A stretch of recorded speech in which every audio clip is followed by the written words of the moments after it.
Sign it and get out. You were never one of us." Ethan Blackwell's voice cracked like a whip across the marble hall as he seized Claire by the wrist and flung her against the wall. The divorce papers rained down around her. He didn't stop. He kicked her fallen suitcase across the floor and spat, "7 years and you're still nothing." Margaret laughed from the doorway, sipping her wine, savoring it. They waited for Claire to sob, to beg, to break. Instead, she rose slowly, wiped her lip, and smiled a smile that made Ethan's blood run cold. If you're watching this, please subscribe to the channel and follow Claire's story to the very end. And leave a comment telling me the city you're watching from right now so I can see how far this story has traveled. Now let's begin. The pen moved across the paper without a single tremble, and that was the first thing that made Ethan uncomfortable. He had prepared for a battle. He had told his lawyers to expect resistance, to expect a woman who would fight for the mansion, the accounts, the cars, the name. He had told them Claire Whitmore would cling to the Blackwell fortune the way she had clung to him for 7 years, and they should be ready to grind her down slowly. But there was no grinding. There was only the quiet scratch of ink, page after page, her signature small and neat and final, and when she reached the last line, she set the pen down and folded her hands in her lap. "That's it," Ethan said. He wasn't sure why he said it. He should have felt victorious. Instead, he felt like a man who had swung a hammer at a wall that turned out to be paper. "That's it," Claire said. Margaret stepped fully into the room. Now her heels clicking on the floor, she had reminded Claire 100 times that Claire did not own. "There's the settlement to discuss," Margaret said, though her voice already carried the edge of a woman preparing to argue. "You understand, of course, that given the circumstances, the family is prepared to offer you a reasonable—" "I don't want it," Claire said. The room went still. "I'm sorry," Margaret said. "I said I don't want it." Claire finally lifted her eyes, and there was something in them that neither Ethan nor his mother recognized, because in 7 years they had never once bothered to look. "The house is yours. The accounts are yours. The name is yours. I don't want any of it. I'm not asking for $1. Ethan actually laughed.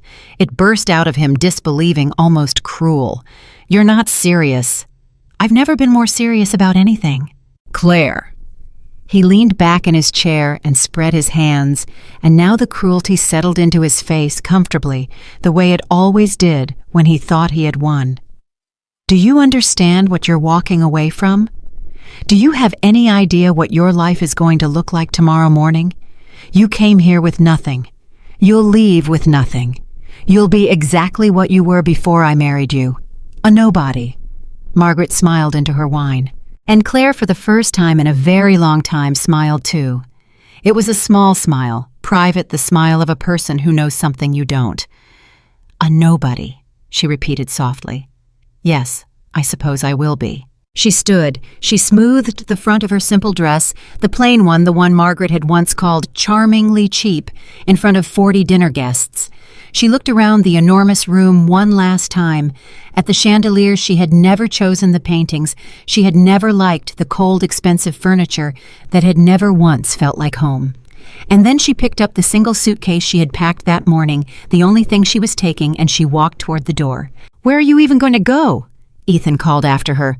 And there was buried somewhere deep beneath the mockery, the faintest thread of something that might have been unease, not concern. Ethan Blackwell had not felt concern for his wife in years, but something, a splinter of doubt about why a woman with nothing would walk away from millions without a fight. Claire paused at the door. She did not turn around.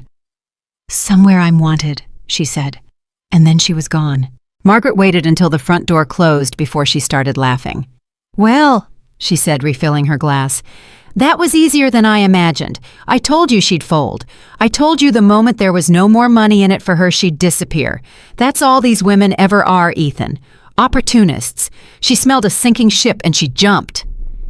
Ethan didn't answer right away. He was still looking at the door. "She didn't take the settlement," he said. "So she's proud. Good. Let her be proud in a studio apartment somewhere." Margaret waved her hand dismissively. "Forget her. We have real problems. The Hutchinson deal collapsed this morning, and if we don't find that investor by the end of the month, this family is going to have far worse things to worry about than your ex-wife's feelings." That snapped Ethan's attention back where it belonged. He rubbed his temples. I know. Do you? Because you've been distracted for months. That girl, Vanessa. Margaret said the name the way she said all names she considered beneath her. You've been so busy chasing that little internet child that you've let the company slide into a hole I'm not sure we can climb out of. Don't start. I'll start whenever I please. This is my late husband's company, Ethan. Your grandfather built Blackwell Industries from nothing, and I will not watch you gamble it away on bad deals and worse women. She set down her glass hard. We need that investor. This mysterious money that's been circling the company for the last few months, buying up the small stakes, watching, waiting. Whoever they are, they're our only way out. And you are going to charm them at the gala if it's the last useful thing you do. Ethan nodded, distracted, and for one more moment his eyes drifted back to the door where his wife of 7 years had just walked out of his life with a single suitcase and a smile he couldn't explain. He would remember that smile. He just didn't know yet how much. Across the city, in the back of a car that was far more expensive than anything Claire had allowed herself to be seen in, for 7 years an old man was waiting for her. Alexander Sterling had been waiting a long time. He watched her climb into the seat beside him, watched her set the small suitcase between her feet, watched her stare straight ahead at the back of the driver's seat for a long moment, before she finally exhaled a long, slow breath that seemed to release something she had been holding for years. And then, very quietly, she said, "It's done." "I know," Alexander said. "I'm sorry, Claire." "Don't be. Don't ever be sorry. It's exactly what I needed to know." He studied her face. He had known this girl since she was small enough to sit on his knee, had watched her grandfather bounce her on that same knee and call her the sharpest mind in 3 generations, had made a promise at that man's funeral that he would look after her no matter how far she ran or how deep she tried to bury herself. And she had run far. She had buried herself deep. She had walked away from one of the largest private fortunes in America because she wanted to find out something that money could never tell her. Was it worth it? Alexander asked. 7 years. Was it worth finding out? Claire was quiet for a moment. He handed me the papers like I was an employee he was firing, she said. 7 years, and there wasn't a single second of hesitation in his hand. Not one. She turned to look at the old man beside her, and her eyes were dry, but there was a weight behind them that dried eyes could not hide. So yes, it was worth it, because now I know.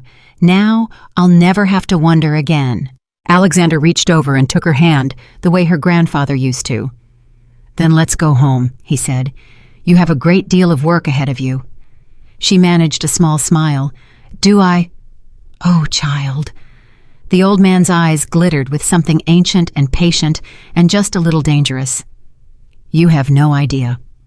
The story of how Claire Whitmore ended up in that mansion in the first place was not a story most people would believe, which was exactly why it had worked. Her grandfather had been a legend in the world of finance, one of those rare men whose name opened every door and closed every argument, and he had built an empire so vast and so private that most people who benefited from it never knew it existed.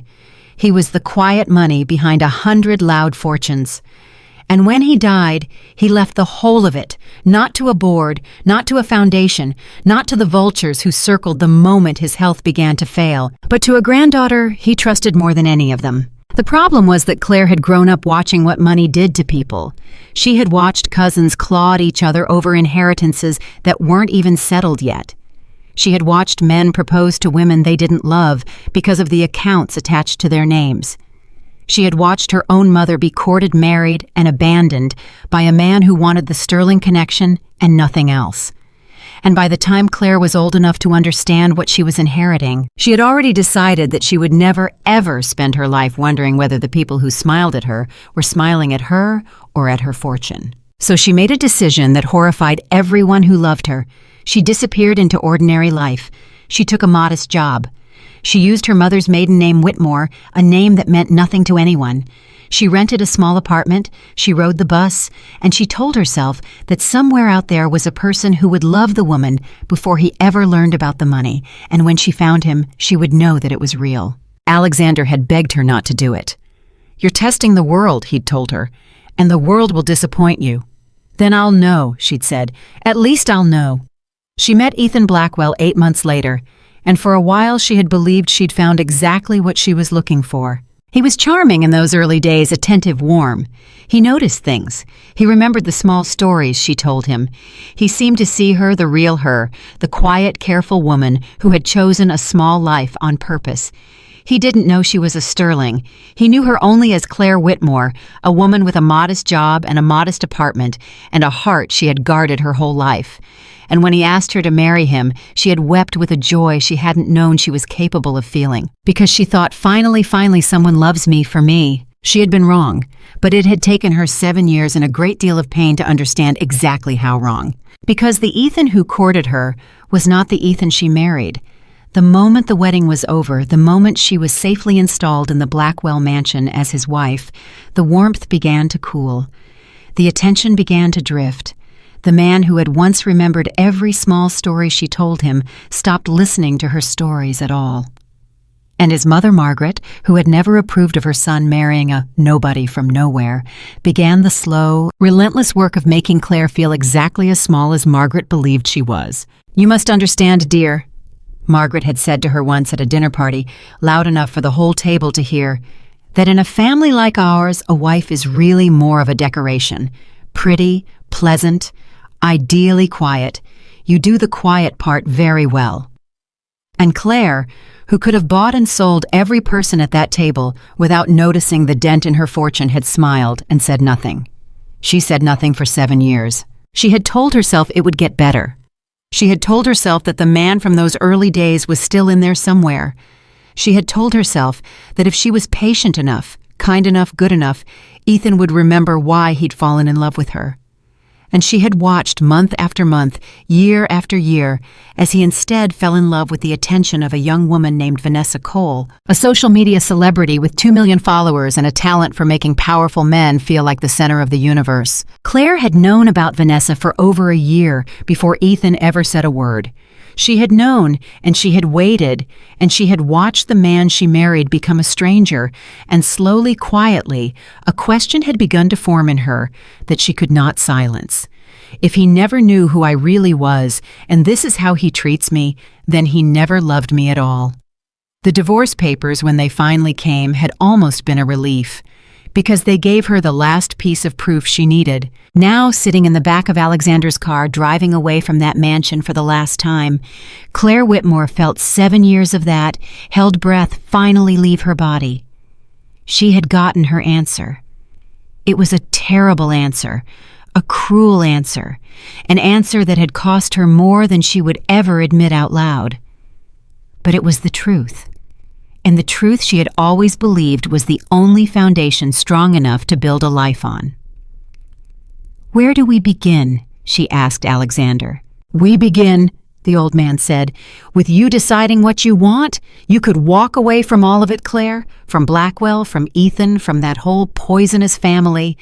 You have more money than you could spend in 10 lifetimes. You never have to think about any of them again." He watched her carefully. "Is that what you want?" Claire looked out the window at the city sliding past. "No," she said slowly. "That's not what I want." "Then what?" She was quiet for a long moment, and when she spoke, her voice was steady and low and certain.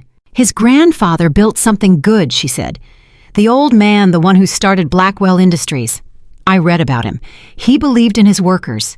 He believed a company was supposed to take care of the people who built it. And Ethan has spent years dismantling everything that man believed in, treating that company the way he treated me, like a thing to be used and discarded when it stopped being convenient."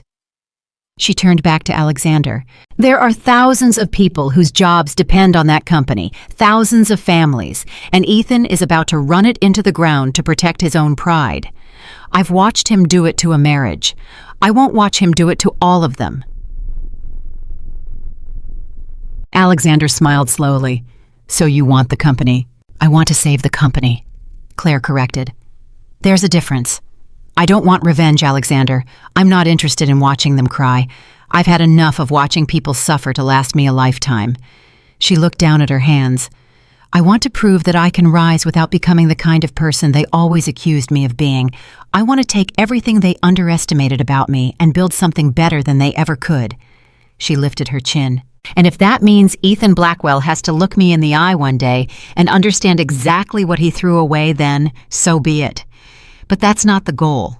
That's just the part that will hurt him the most. And I won't pretend I mind." Alexander laughed a rich, delighted, surprisingly young laugh for a man his age.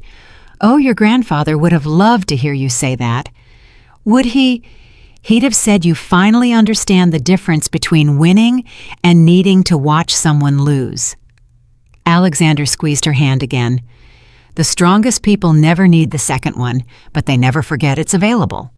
Claire laughed too for the first time in longer than she could remember, and something in her chest, something that had been clenched tight for 7 years, began very slowly to loosen. "All right," she said, "then teach me everything. I want to understand every part of it. I don't want to be a woman who inherited an empire. I want to be a woman who earned the right to run one." "That," said Alexander Sterling, "will take work. I have nothing but time." "You have 6 months," the old man corrected, "because that's roughly how long Blackwell Industries has before it collapses entirely. And if you want to save it, if you truly want to save all those families, then you're going to have to move faster and learn harder than you've ever imagined." He turned to face her fully now, and the patient old friend was gone, replaced by the ruthless, brilliant investor who had spent 50 years terrifying boardrooms across the country. "Are you ready for that?" Claire held his gaze without flinching. "I've been ready my whole life," she said. "I just needed a reason." The next 6 months of Claire Whitmore's life would have broken most people. She woke before dawn every morning and studied until she could no longer keep her eyes open. She learned the markets the way a surgeon learns anatomy, not as abstract theory, but as living, breathing systems she could hold in her hands and understand from the inside out. She sat in on meetings she was not supposed to understand, and forced herself to understand them anyway.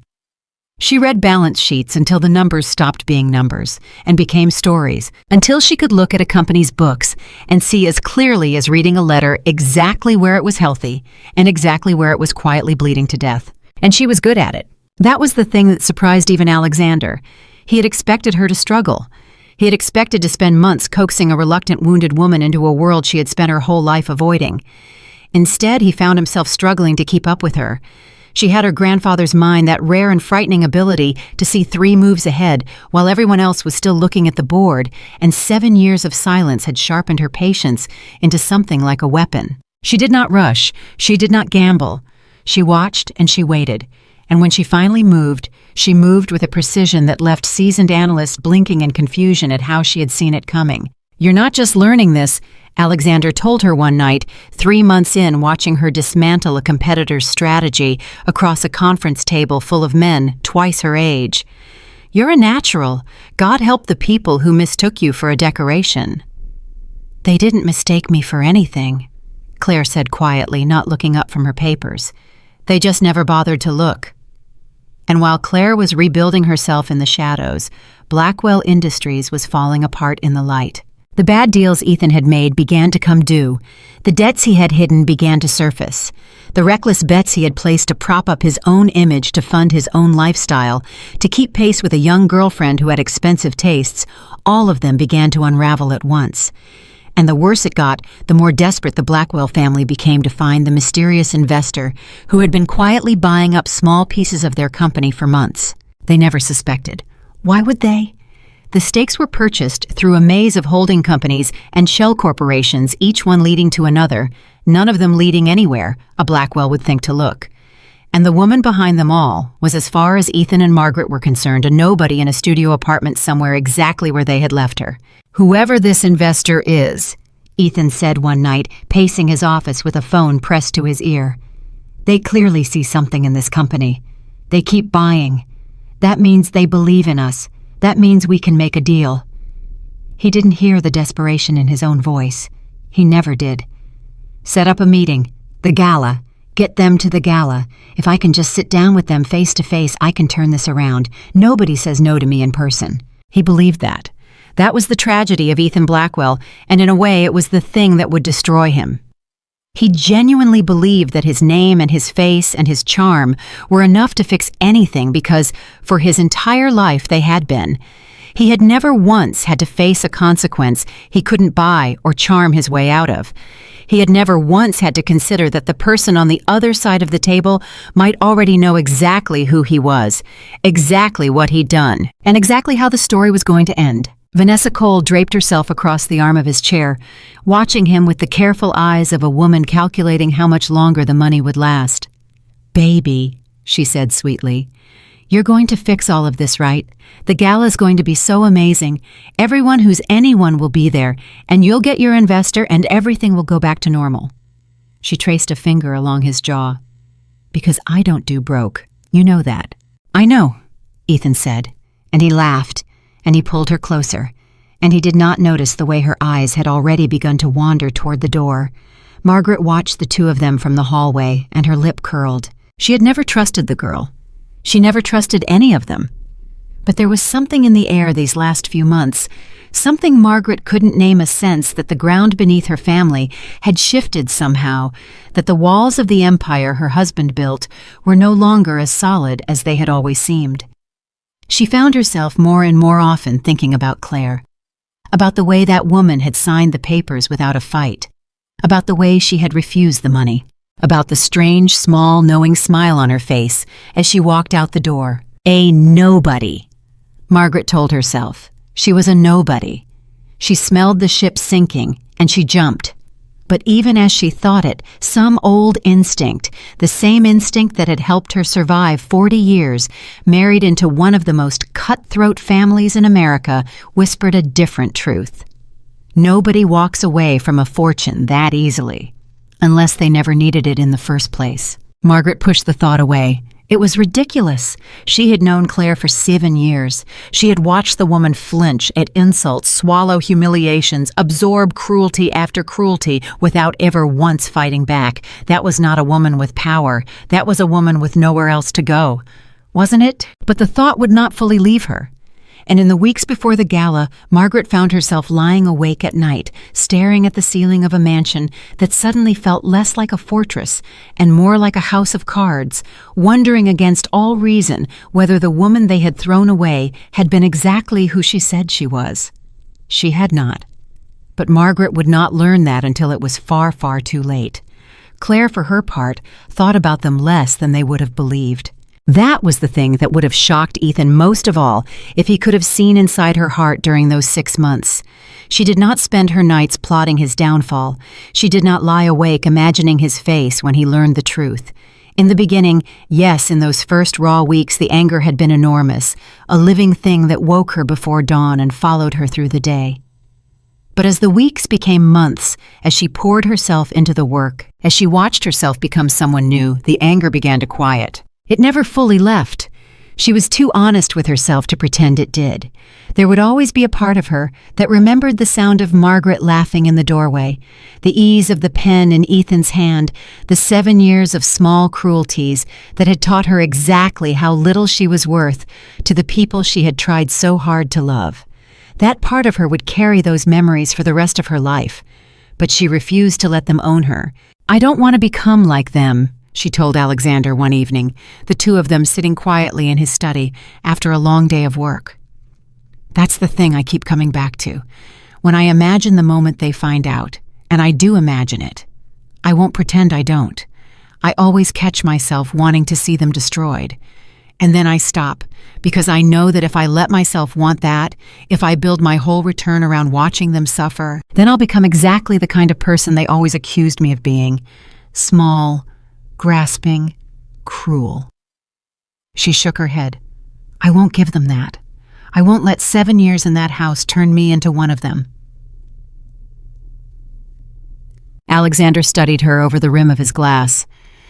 "And yet you're going to take everything they have." "I'm going to save a company they were about to destroy," Claire corrected gently. "The fact that it happens to belong to them is almost incidental." "Almost." She smiled just slightly. "Almost.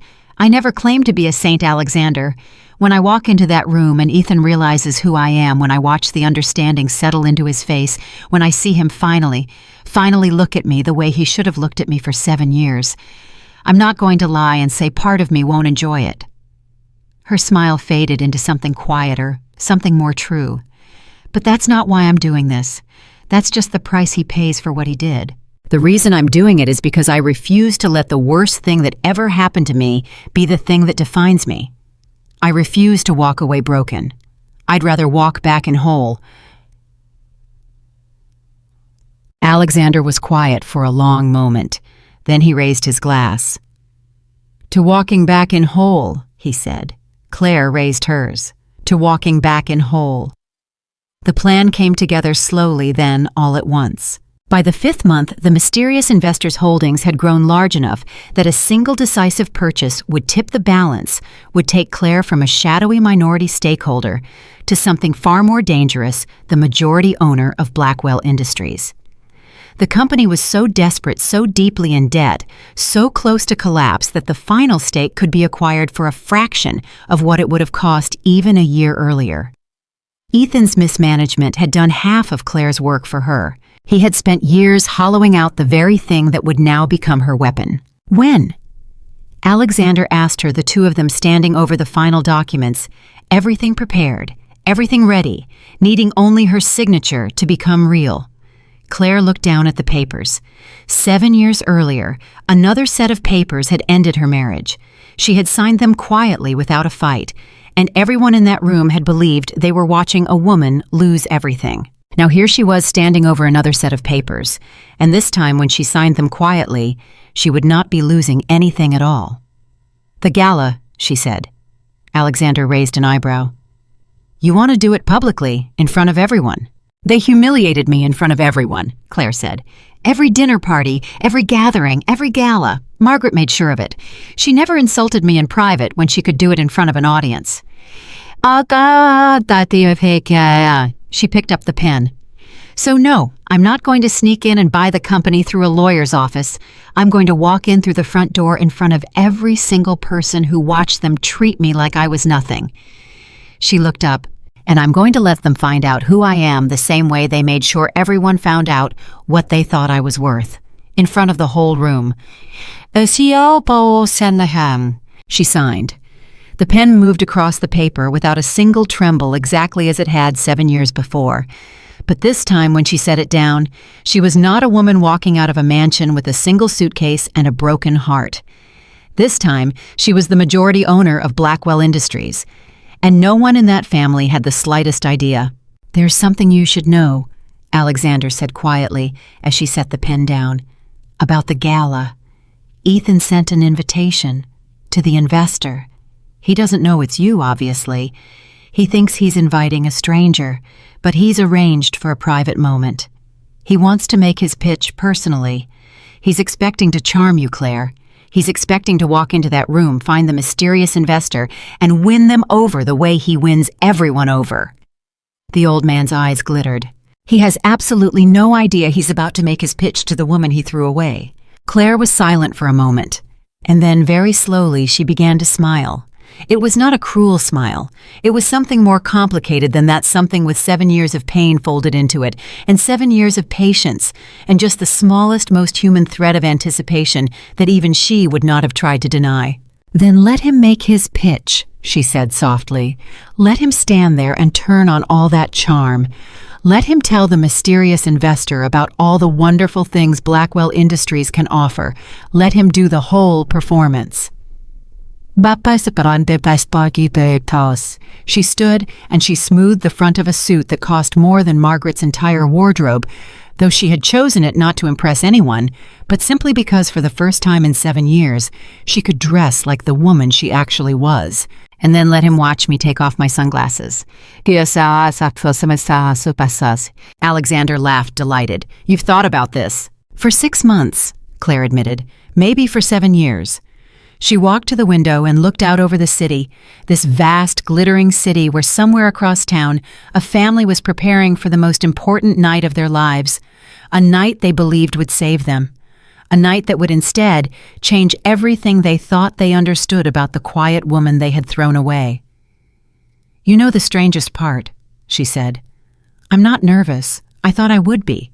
I thought when the moment finally came, when I was standing on the edge of walking back into that world, I'd be terrified.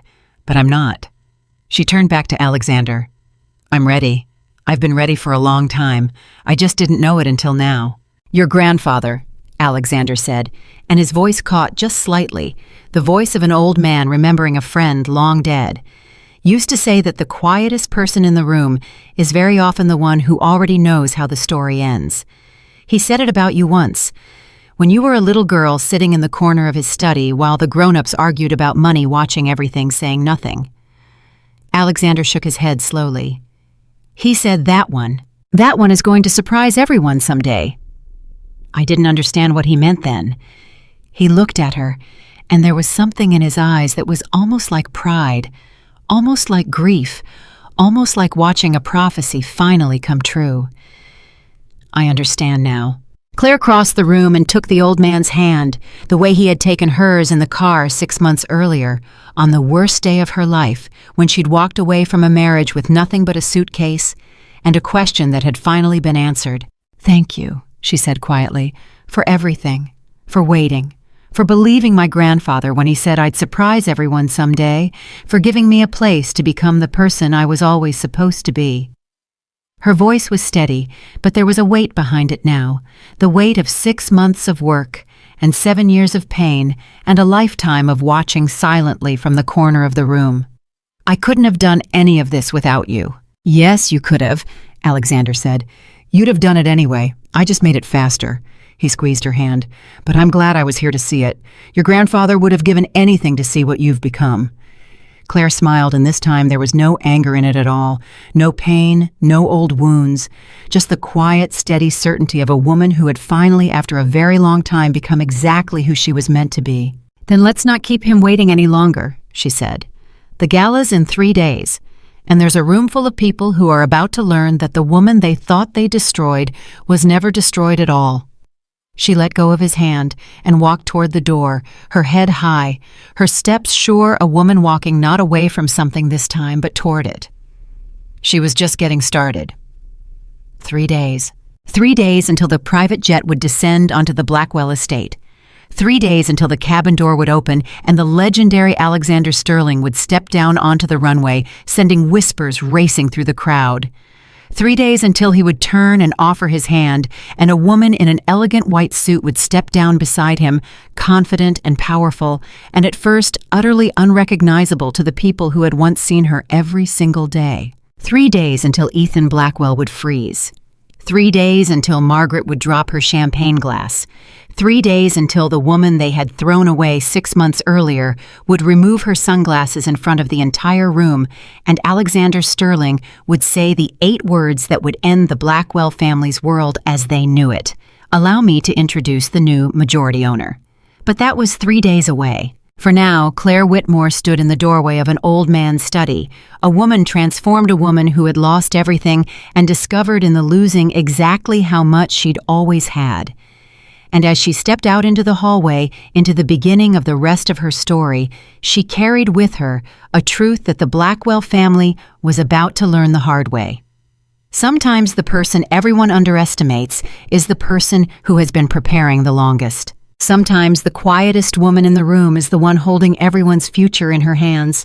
And sometimes the divorce papers a woman signs without a fight are not the end of her story at all. They are only the beginning of her return. The gala was 3 days away, and Ethan Blackwell was already drunk on a victory he hadn't earned yet. "They'll say yes," he told his mother, pacing the length of his office, with a glass of scotch sweating in his hand. "This investor, whoever they are, they've been buying us up for months. You don't spend that kind of money on a company you don't believe in." I sit them down, I turn on the charm, I close it. Simple. Margaret watched him from the leather chair by the window, her fingers laced tight in her lap. "You keep saying that word. Simple. Nothing about our situation is simple, Ethan. We owe $40 million we cannot pay. The Hutchinson deal is dead. 2 of our creditors have started asking questions that our lawyers can't answer anymore, and you are standing there telling me it's simple. Because it is. He stopped pacing and faced her. You raised me to believe our name meant something. Well, it still does. People want to be in business with a Blackwell. This investor is no different.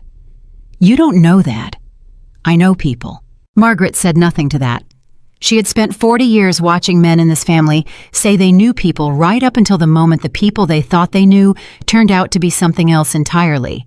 But she held her tongue because arguing with Ethan when he was like this only made him dig in harder. What neither of them said out loud, what neither of them dared to say, was the thing that had begun to keep them both awake at night. The investor had never once asked to meet. Not in 5 months. Not through the lawyers, not through the intermediaries, not through any of the careful channels the Blackwells had opened, hoping to make contact. The money simply arrived quietly, precisely buying up piece after piece of their empire, and asked for nothing in return. No introductions, no demands, no name. It's strange, Margaret said finally, almost to herself. That's all. It's strange that someone would spend so much and stay so quiet. Ethan waved his glass. Rich people are strange. You, of all people, should know that. But Margaret was not thinking about rich people in general. She was thinking about one specific woman and the small, knowing smile she had worn on her way out the door 6 months ago, and the way she had refused the settlement money as though it meant nothing to her. She pushed the thought down again. It was ridiculous. It was. Across the city, Claire Whitmore was not thinking about the gala at all. She was standing in a glass-walled conference room 40 floors above the street, and she was tearing a man's business plan to pieces. You've projected 20% growth in a sector that contracted 4% last quarter, she said, not unkindly sliding the document back across the table. Where does the 20 come from? The man across from her, a fund manager 20 years her senior who had walked into this meeting expecting to educate. The newcomer opened his mouth and then closed it again. That's an aggressive figure, I'll grant you. It's not aggressive, it's imaginary. Claire tapped the page. Aggressive would be 10% with a plan to get there. This is a number you picked because it made the rest of the math work. I've been doing this for 6 months, Mr. Reyes. I can only imagine how long you've been doing it. So I have to assume you know exactly what this number is, which means you assumed I wouldn't. The room went quiet. Alexander Sterling, sitting in the corner where he always sat watching, saying nothing, allowed himself the smallest smile. Reyes recovered, sort of. With respect, Ms. Whitmore, 6 months is not a great deal of experience to be making calls like, You're right, Claire said. It's not, which is why I don't rely on experience. I rely on the numbers, and the numbers say your plan is a wish wearing a suit. She stood and buttoned her jacket and extended her hand. Thank you for coming. We won't be investing, but I appreciate the education. You've confirmed something I've been learning for 6 months. He shook her hand, confused. And what's that? That the people who tell you you're too new to understand, Claire said, are almost always the ones hoping you won't. When the door closed behind him, Alexander finally spoke. You didn't need me in that room. I like having you in the room. You haven't needed me in a room for 2 months, Claire. He rose slowly, joints protesting, and crossed to the window. I keep waiting for the day you stop calling me before you make a decision. I think it's already passed, and neither of us noticed. Claire came to stand beside him. Below the city moved in its endless rivers of light and metal. You'll always be the first call, she said quietly. That's not about needing. That's about wanting. The old man didn't answer right away. When he did, his voice had thickened. Your grandfather never once told me he wanted my counsel. He demanded it or he ignored it, but he never once said it the way you just did. He cleared his throat, embarrassed by his own feeling. You're a better person than he was. Don't tell him I said that. He's been dead 9 years. He'll hear it anyway. He hears everything. Insufferable man. Claire laughed, and for a moment the weight of the coming days lifted off her shoulders. Then Alexander's phone buzzed, and the moment ended. He looked at the screen, and his eyebrows rose, and he turned it so she could see. It was a message from one of the intermediaries who managed the buffer between Claire's shell companies and the outside world. 3 lines. Ethan Blackwell, it read, had formally requested a private meeting with the anonymous investor at the Blackwell Foundation Gala. He was offering a personal presentation. He wanted 20 minutes alone to make his case for a partnership. Claire read it twice. "He wants to pitch me," she said slowly. "He wants to sit me down in a private room and convince me to save his company. He has no idea he'll be pitching to me." "None," Alexander confirmed. "As far as he knows, he's charming a stranger." Claire set the phone down on the table very carefully, as though it were something that might break. And Alexander watched a series of expressions move across her face, faster than she could hide them, faster than she probably knew she was showing them. Disbelief. A flash of something sharp and hot that might have been the old anger. And then underneath all of it, something quieter and stranger, something that looked almost like grief. "Claire, he's going to look right at me," she said, "in that private room before the reveal. He's going to look right at me and not know who I am." She pressed her lips together. 7 years, Alexander. I lived in his house for 7 years. I slept beside him. I ate breakfast across from him every morning that he bothered to come home. And he's going to look at my face and see a stranger. "You'll be in disguise, sunglasses, different hair." "That's not what I mean." She turned from the window. "I mean, he never saw me even when he was seeing me. That's the part I keep coming back to. If I walked in there tomorrow as myself, no sunglasses, no jet, no Alexander Sterling. Just Claire and I," said Ethan, "it's me. Do you think he'd feel anything? Do you think there'd be one honest second of recognition?" Her voice was steady, but only just. "I don't. And that's worse than the divorce. That's worse than everything Margaret ever said to me. He forgot me while I was still standing in front of him." Alexander was quiet for a long moment. "Then remind him," he said finally. Claire looked at him. "You've spent 6 months telling me this isn't about revenge," the old man went on. "And I believe you. I do. But you're allowed to want him to remember you, Claire. You're allowed to want to be seen. That's not cruelty. That's the most human thing in the world." He reached out and touched her arm. "Take the meeting. Let him pitch. Let him stand there and turn on all that famous charm for a woman he thinks is a stranger, and then let him find out." She thought about it for a long time. "All right," she said. "I'll take the meeting." But even as she said it, some part of her already sensed that the private meeting would not go the way any of them imagined. She just didn't know yet how badly. The next morning at the Blackwell mansion, the machine of the gala roared to life. Caterers arrived at dawn. Florists filled the halls with arrangements that cost more than most families earned in a year. Margaret moved through it all like a general snapping orders, rejecting anything that failed to meet a standard she never quite defined, but always somehow knew when it was violated. And Ethan sat in his study rehearsing. That was the word he used. Rehearsing. He had a legal pad in front of him covered in bullet points, and he was practicing his pitch out loud to an empty room, adjusting his tone testing, which smile landed best in the mirror across from his desk. "Blackwell Industries isn't a company in trouble," he said to his reflection. "It's a company on the verge of transformation. Yes, we've had a difficult quarter." He paused, shook his head. "Difficult year. No, don't admit the year. Difficult quarter. We've had a difficult quarter, but difficulty is where opportunity lives." He nodded at himself, pleased. "That's good. That's very good." Vanessa Cole lay across the sofa behind him, scrolling through her phone, one manicured foot bouncing in the air. "You're talking to a mirror?" she observed. "I'm preparing." "You're talking to a mirror." Ethan turned. "Do you have something useful to add, or are you just narrating?" Vanessa looked up, and for a second, something crossed her face that Ethan was too self-absorbed to catch a flicker of calculation cool and quick. "I'm just saying, baby, you've been stressed for months, and I've been so patient." She swung her legs off the sofa and stood crossing to him, sliding her arms around his neck. "But patience gets expensive. You promised me Milan. You promised me the house in Aspen. And every time I bring it up, you say after the gala, after the gala." She kissed his jaw. "So this had better be a very good gala." Ethan caught her wrists gently and moved her arms off him. "It will be. It had better." She stepped back, and the warmth in her voice had cooled by a degree that Ethan, if he'd been paying attention, might have found alarming. "Because I didn't sign up for broke, Ethan. I told you that at the beginning. I'm very clear about who I am. I don't do broke. You've made that abundantly clear. I like to be clear. She smiled and picked her phone back up and walked out of the study with the unhurried confidence of a woman who had already begun quietly making arrangements for a future that did not include him. Ethan turned back to the mirror. He told himself he hadn't noticed. He was very good at telling himself he hadn't noticed things. He picked up his legal pad and began again. Blackwell Industries isn't a company in trouble, he said. It's a company on the verge of transformation.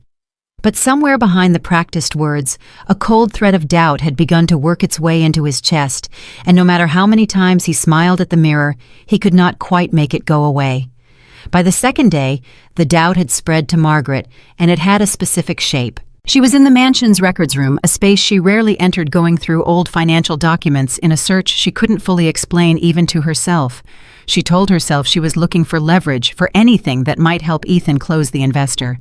But that wasn't really it. What she was actually doing, though she would have denied it to her grave, was looking for reassurance. She wanted to prove to herself that Claire had been exactly who she'd always believed her to be. A nobody, an opportunist, a woman who married up and got thrown back down where she belonged.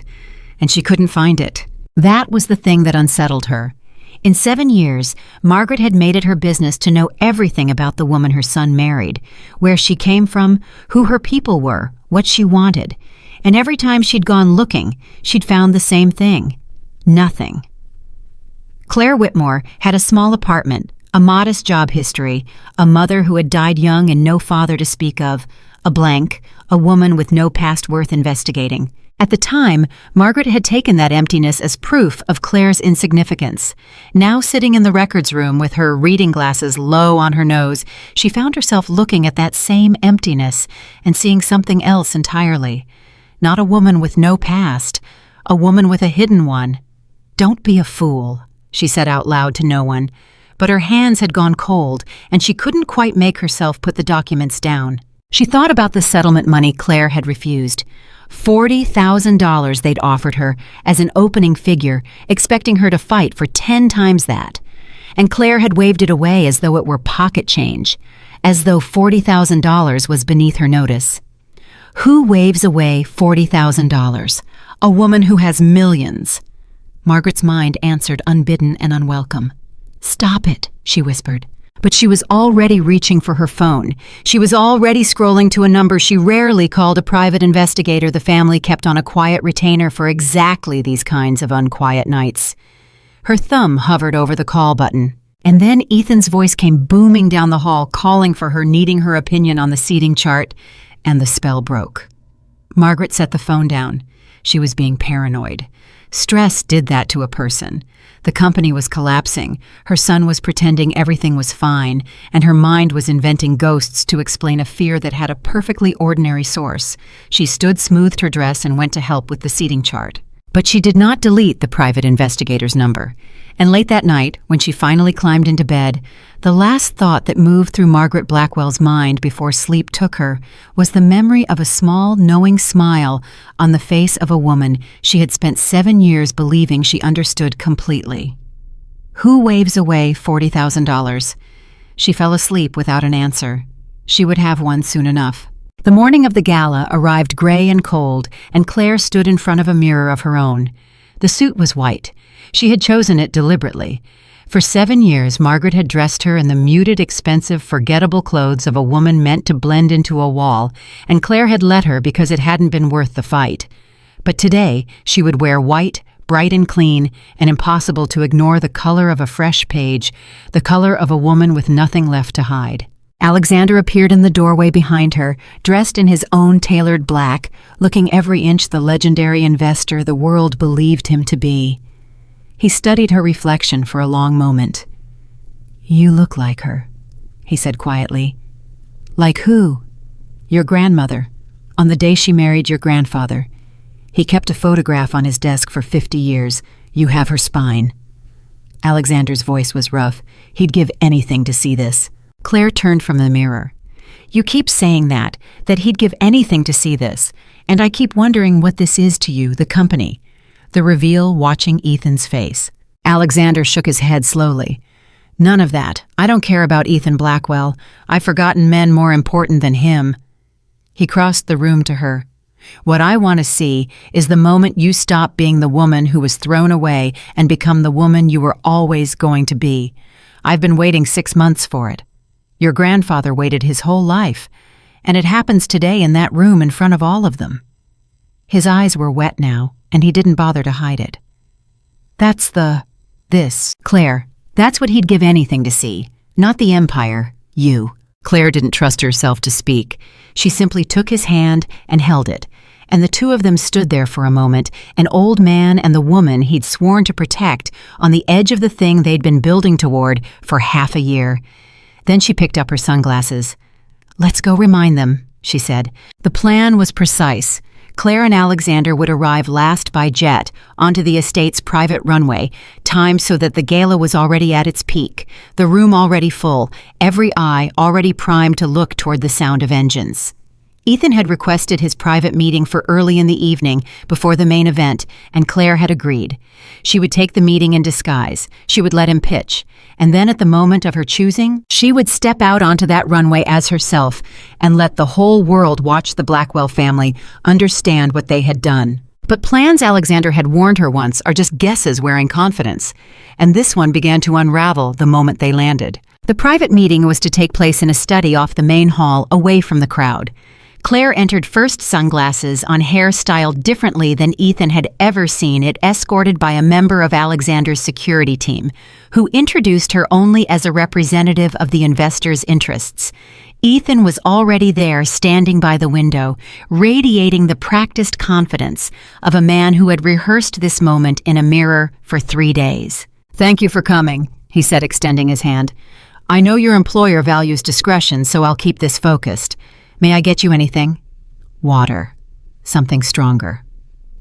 "Water's fine," Claire said. And that was the first crack in the plan, because the moment she spoke, something flickered across Ethan's face. Not recognition, not quite, but a hesitation, a small stutter in his easy rhythm, the way a person pauses at a smell that reminds them of somewhere they can't place. "Have we met?" he asked. Claire's heart slammed against her ribs. She kept her voice even. "I don't believe so." "Your voice." He tilted his head, studying her, and for one horrible moment she was certain the whole thing was about to collapse right there, 10 minutes early, in the worst possible way. "You sound like someone I used to know." "I get that a lot," Claire said. "Common voice." Ethan held her gaze a second longer. Then he shook it off, laughed at himself, and gestured for her to sit. "Forgive me. I've been under a great deal of stress. Everyone starts to look familiar." He took his own seat and folded his hands, the very picture of a man in control. "Now, let me tell you about Blackwell Industries." And he began. Claire sat and listened to her ex-husband describe the company he was destroying as though it were a rocket ship about to launch. She listened to him call a catastrophic year a difficult quarter.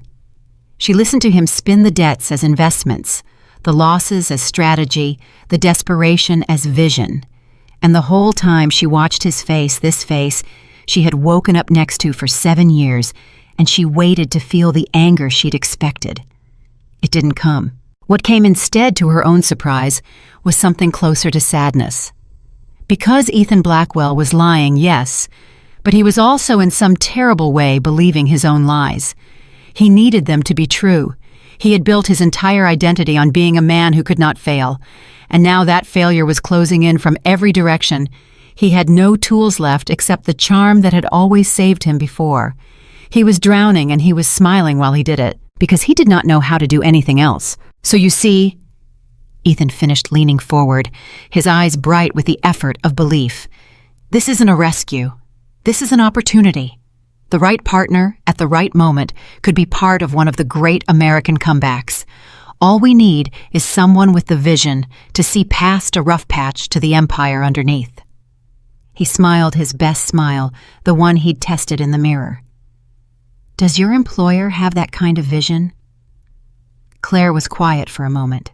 "May I ask you something?" she said. "Off the record, not as part of the pitch. Of course. If this deal doesn't happen, if the investor says no, what happens to your employees?" The smile faltered. It was only a fraction of a second, but Claire caught it. "I'm sorry. Your workers, the people on the factory floors and the warehouses and the offices. The ones who don't have your name or your safety net. If the company folds, what happens to them? Ethan blinked. It was clear from his face that he had not thought about this, not once, not in all his rehearsing. Well, he said slowly, obviously there would be some restructuring. How many people work for Blackwell Industries? I'd have to check the exact. You don't know. It's a large company, I can't be expected to. 4,211, Claire said quietly. As of last month, I checked. 4,000 families whose lives are attached to the decisions you make in rooms like this one. And you don't know the number. She let that sit for a second. That's not an accusation. I'm just telling you what I see. I see a man who can describe every asset on his balance sheet and can't name a single one of the people who make those assets worth anything. The room had gone very cold. Ethan's charm had drained out of his face, replaced by something rawer and uglier, the expression of a man unused to being told anything he didn't want to hear. I don't know who you think you are, he said, his voice tight, but I asked for a partner, not a lecture. My employees are my concern, not yours. And frankly, this line of questioning makes me wonder whether your employer is serious about this deal at all or just wasting my time. Oh, my employer is very serious, Claire said. And there was something in the way she said it, some new steadiness, some edge of steel that hadn't been there a moment before that made Ethan's skin prickle. Then who is it? He demanded. He was losing his composure now, 5 months of desperation cracking through the polished surface. Enough games. I've been more than patient. Who is the investor? What's their name? Why won't they meet me face to face like a... They are meeting you face to face, Claire said. Right now. The silence that fell was absolute. Ethan stared at her, and she watched the calculation move behind his eyes, watched him replay the last 10 minutes, the familiar voice, the strange questions, the way this stranger seemed to know exactly how many people worked for his company, the way she'd sat across from him with a calm that unnerved him more than any anger could have. No, he said, but it came out weak. Claire reached up and slowly took off her sunglasses. Ethan Blackwell made a sound that wasn't quite a word. Hello, Ethan, Claire said. He was on his feet without deciding to stand. The chair scraped back and toppled behind him. His face had gone the color of ash. Claire, he whispered. Claire, what is this? What are you doing here? How did you... I signed your papers, she said, standing to meet him, her white suit bright against the dim room. Quietly, without a fight. Everyone thought I was walking away with nothing. She held his gaze, and for the first time in 7 years, he could not look away from her. But I didn't walk away with nothing, Ethan. I walked away with the truth, and then I came back with everything else. He was shaking his head over and over, as though he could shake the reality out of the room. You don't have money. You never had money. You came from nothing. You were a... Say it, Claire said softly. Say the word your mother always used. Say I was a nobody. Go ahead. It's the last time you'll ever get to say it and be wrong. This isn't possible. It's very possible. You just spent 10 minutes pitching your company to me. You called it an opportunity. You said all you needed was a partner with vision. A small, terrible smile touched her lips. You have no idea how right you were. The study door opened. Alexander Sterling stepped inside, and behind him came 2 members of his security team, and the sight of the legendary investor standing in his study finally shattered the last of Ethan's ability to pretend he understood what was happening. Mr. Blackwell, Alexander said pleasantly, as though they were meeting at a cocktail party. I don't believe we've been introduced, though I understand you've been very eager to meet my associate. He gestured to Claire. Or perhaps I should say my associate's granddaughter has been very eager to meet you, though I imagine not for the reasons you were hoping. Ethan's mouth worked. Granddaughter? She's nobody, She is the granddaughter of the finest man I ever knew, Alexander said, and all the pleasantness drained out of his voice, leaving something hard and cold as bedrock underneath. And the heir to an empire that could purchase your family 100 times over without noticing the expense. You married a sterling Mr. Blackwell. You just never bothered to find out. He let that land. And now she owns you. That's not... Ethan turned to Claire, desperate now, grasping. Claire, Claire, listen to me. Whatever this is, whatever you're planning, we can talk about it. We were married 7 years. That has to mean something. You don't want to hurt me. You're not that kind of person. You were never that kind of... You're right, Claire said. I'm not that kind of person. She picked up her sunglasses from the table and folded them closed, which is going to make what happens next very confusing for you, because I'm not here to hurt you, Ethan. I never was. I'm here to do the one thing you were never able to do. She looked at him, and there was no cruelty in her face, only a terrible, quiet certainty. I'm here to save the thing your grandfather built, and you don't get to be part of it. Not because I want revenge, but because you've proven over and over that you can't be trusted with the lives of 4,000 people who never did anything to deserve you. She turned toward the door. The gala's about to begin, she said, not looking back. I'd suggest you find your mother. She's going to want to hear this from you before she hears it from the room. Claire! His voice cracked, rising panic, finally overtaking pride. Claire, wait! You can't just... We can fix this. I can change. I know I wasn't. I know things weren't. Just give me a chance to... She paused at the door. You had 7 years of chances, she said quietly. You gave me divorce papers instead. And then softer almost to herself. The worst part, Ethan, if you'd loved me even a little, even once, none of this would be happening. I didn't come back for the company. I came back because you made me into someone who could. That's the only thing I'll ever thank you for. And she walked out, leaving Ethan Blackwell alone in his study, staring at an overturned chair and the wreckage of a pitch he'd rehearsed in a mirror for 3 days, beginning at last to understand exactly how completely he had lost. Outside, the gala was filling. Margaret moved through the crowd in her element, greeting senators and celebrities and captains of industry, playing the grand matriarch of a dynasty she still believed was solid beneath her feet. She did not yet know. She had not seen her son's face. She was still for a few more minutes living in the old world, the one where the Blackwells sat at the top, and a woman named Claire Whitmore was a nobody they had thrown away. She caught sight of Ethan crossing the room toward her, and she smiled, ready to ask how the meeting had gone, ready to hear that the investor was charmed and the deal was as good as done. And then she saw his face. The smile died on her lips. Ethan. She caught his arm as he reached her, and she felt him trembling. Actually trembling. Ethan, what happened? What's wrong? Did the investor say no? Mother. His voice was barely above a whisper. His eyes were wild, unfocused, the eyes of a man in shock. Mother, I have to tell you something, and I need you to stay calm. You're frightening me. What is it? Who is the investor? And at that exact moment, from somewhere outside the great windows of the Blackwell estate, cutting through the string quartet and the murmur of 200 important voices, came a sound. The low, growing, unmistakable roar of aircraft engines. The whole room turned toward the windows. Margaret's hand tightened on her son's arm. Ethan, who is the investor? Ethan opened his mouth. No words came out.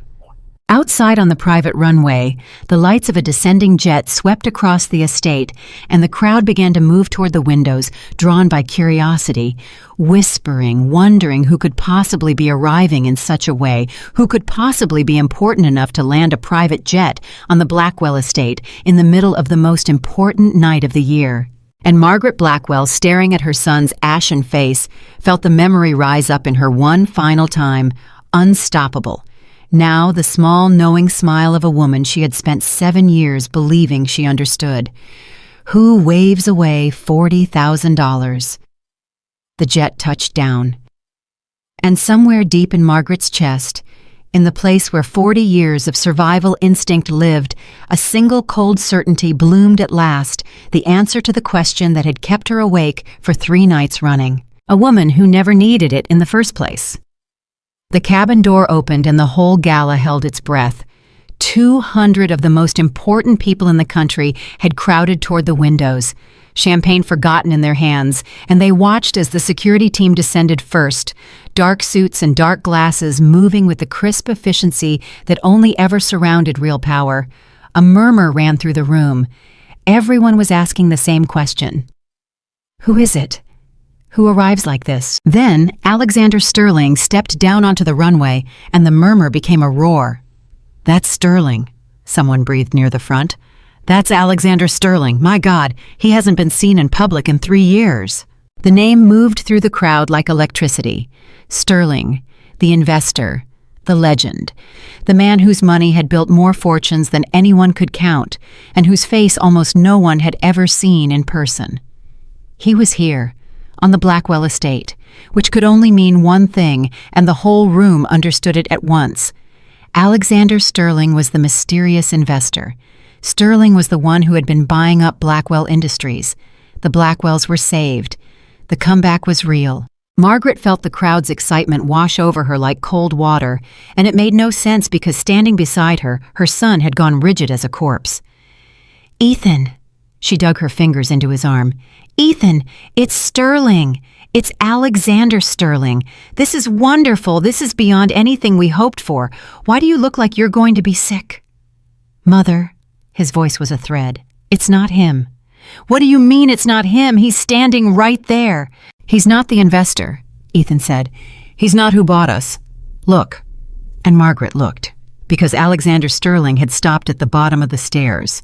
He had turned, and he was reaching his hand back up toward the cabin door, toward someone still inside, offering it the way a man offers his hand to help a queen descend from a carriage. A woman stepped into the doorway. She wore white, a suit tailored and sharp, bright as a blade against the dark night behind her. Her hair was different. Her bearing was different. Everything about the way she held herself was different. And for a long moment, not a single person in that room recognized her. She took Alexander's hand. She descended the steps with a confidence that made grown men straighten their posture. And she walked toward the great windows, toward the crowd, toward the family that had thrown her away, wearing a pair of dark sunglasses that hid the one feature that would have given her away. "Who is that?" The whispers ran. "Who is she? Is that Sterling's wife, his daughter? Who is she?" Margaret stared. Something clawed at the back of her mind, some terrible, half-formed recognition, the same instinct that had kept her awake for 3 nights, and she would not let it finish forming. "Ethan," she said, and now her voice was shaking. "Who is that woman?" Ethan couldn't answer. He had lost the ability to speak. The woman in white reached the edge of the crowd. The sea of important people parted for her without quite knowing why, some animal understanding that this was someone who mattered, someone before whom you stepped aside. She walked to the center of the great room, and Alexander Sterling walked beside her, and the security fanned out around them, and the entire gala fell so silent you could hear the ice settling in the champagne buckets. And then she reached up, and she removed her sunglasses. Margaret Blackwell's champagne glass slipped from her fingers and shattered on the marble floor. The sound cracked through the silent room like a gunshot. 200 heads turned toward it, then back to the woman in white, then to Margaret's white face, and slowly in ones and twos, and then in a wave the recognition began to spread. "Is that—" No, it can't be. That's the wife, that's Ethan's wife, the one they divorced, the nobody. That's not possible. But it was possible. It was standing right there in the center of the room, and it was looking at Margaret Blackwell with a pair of steady, clear, unflinching eyes that had absorbed 7 years of that woman's cruelty and silence and had come back to answer it. "Hello, Margaret," Claire said. Margaret's mouth opened. Nothing came out. 40 years of poise, 40 years of being the woman who always had the last word, the sharpest word, the cruelest word. And in this moment, she stood in the wreckage of a champagne glass with nothing at all to say. "You dropped your glass," Claire observed mildly.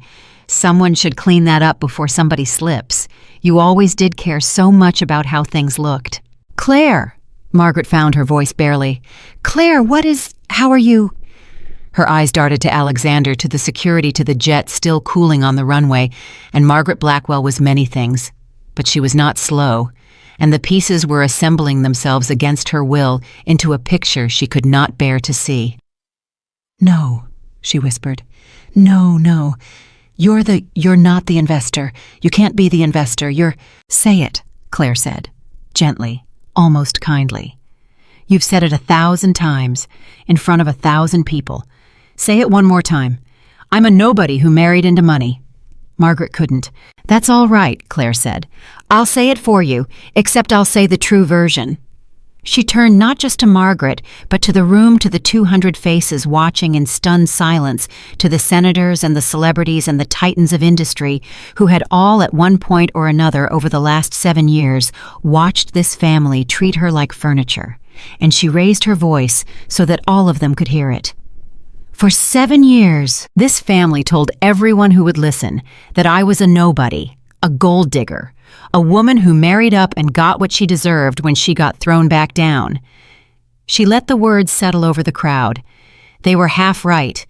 I did marry up in their minds, because in their minds they were the top of the world. She looked back at Margaret. "But I didn't marry up," Claire said quietly. "I married down. So far down I almost couldn't see the bottom. And I did it on purpose because I wanted to know if a man could love me without knowing what I was worth." Her voice didn't waver. "Now the whole world is going to find out the answer to that question at the same time you do."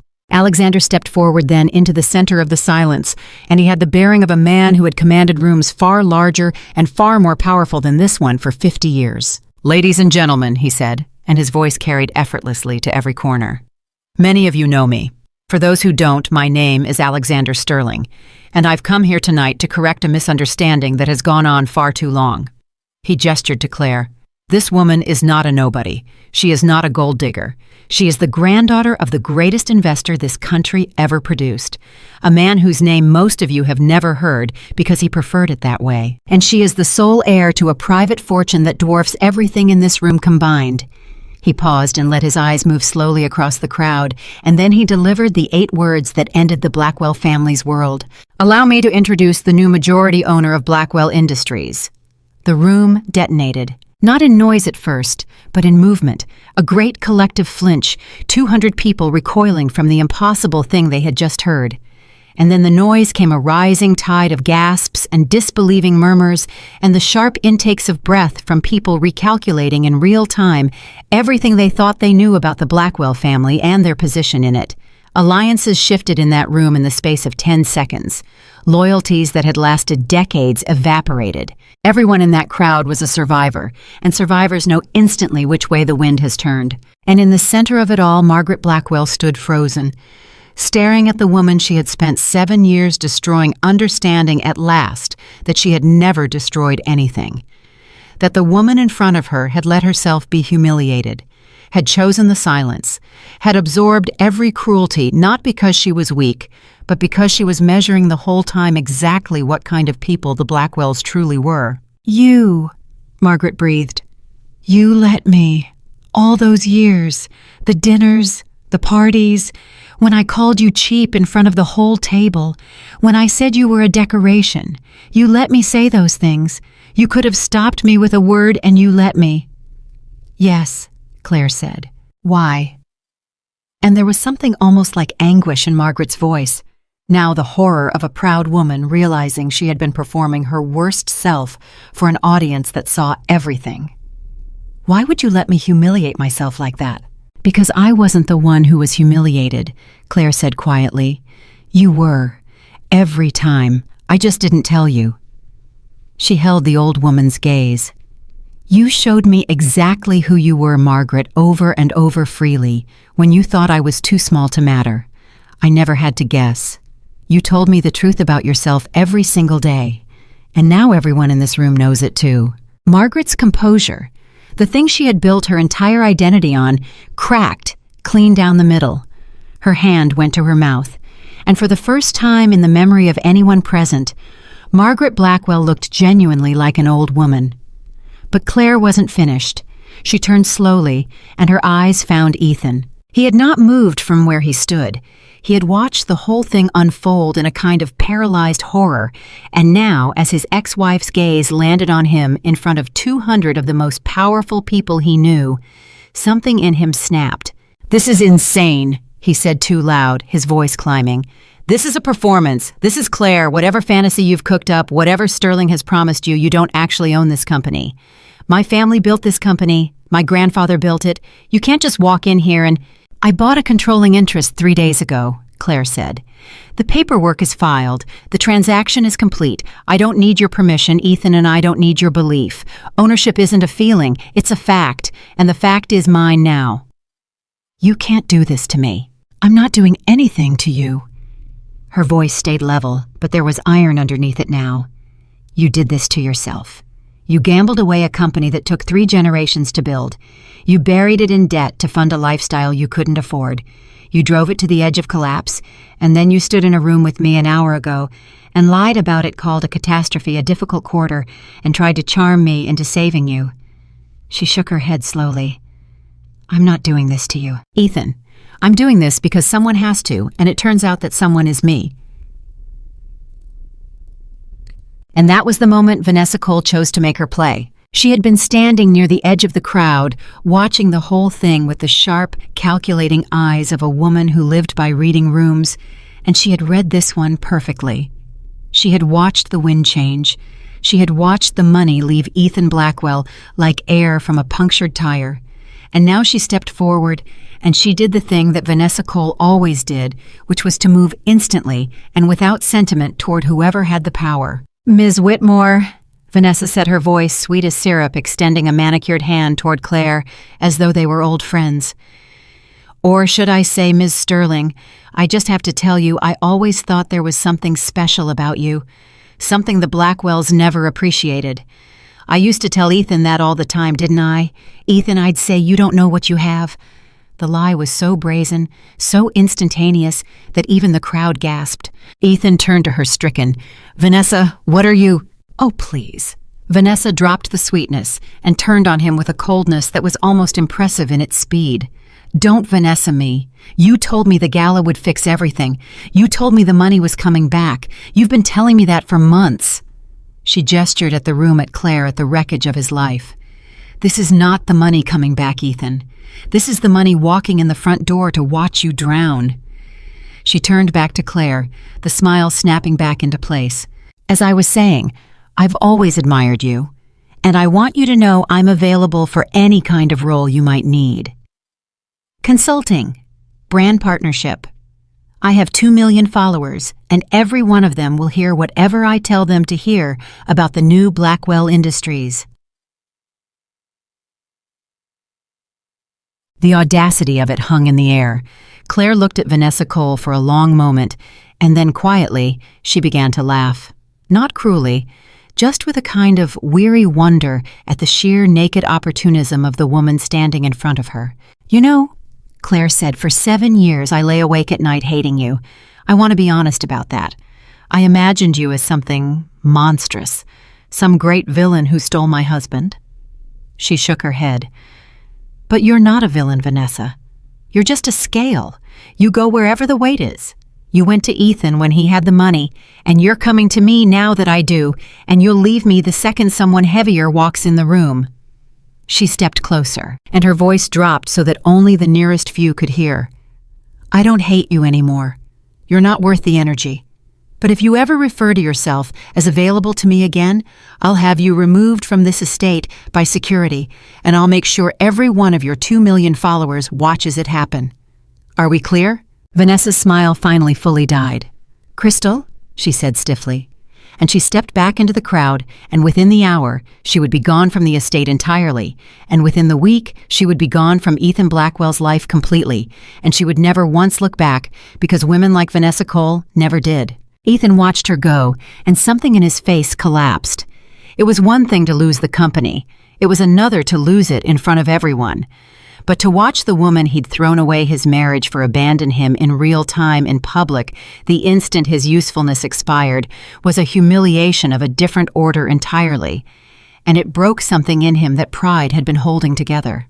"Claire," he said, and his voice was different now, smaller. The performance was gone. "Claire, please, can we talk privately just for a minute?" "No," said a new voice. It was Margaret.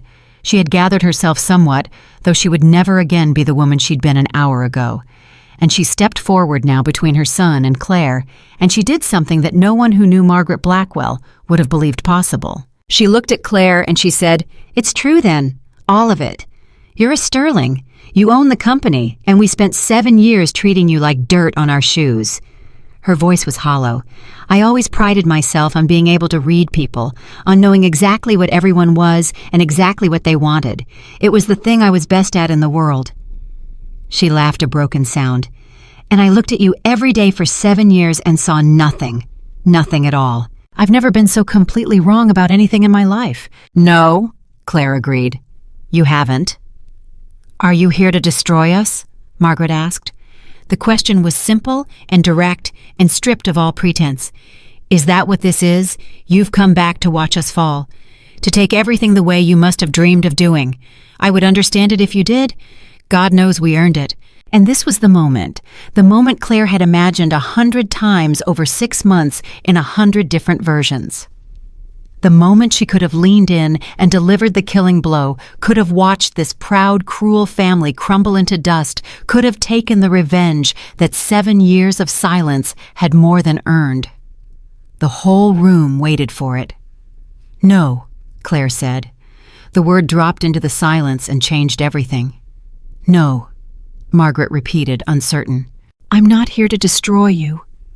Claire's voice was quiet, but it carried. I want to be honest about that too, because I've promised myself I'd be honest about all of it tonight. There's a part of me that has wanted for 7 years to watch this family burn. That part of me is real, and I won't pretend it isn't." She looked from Margaret to Ethan and back again.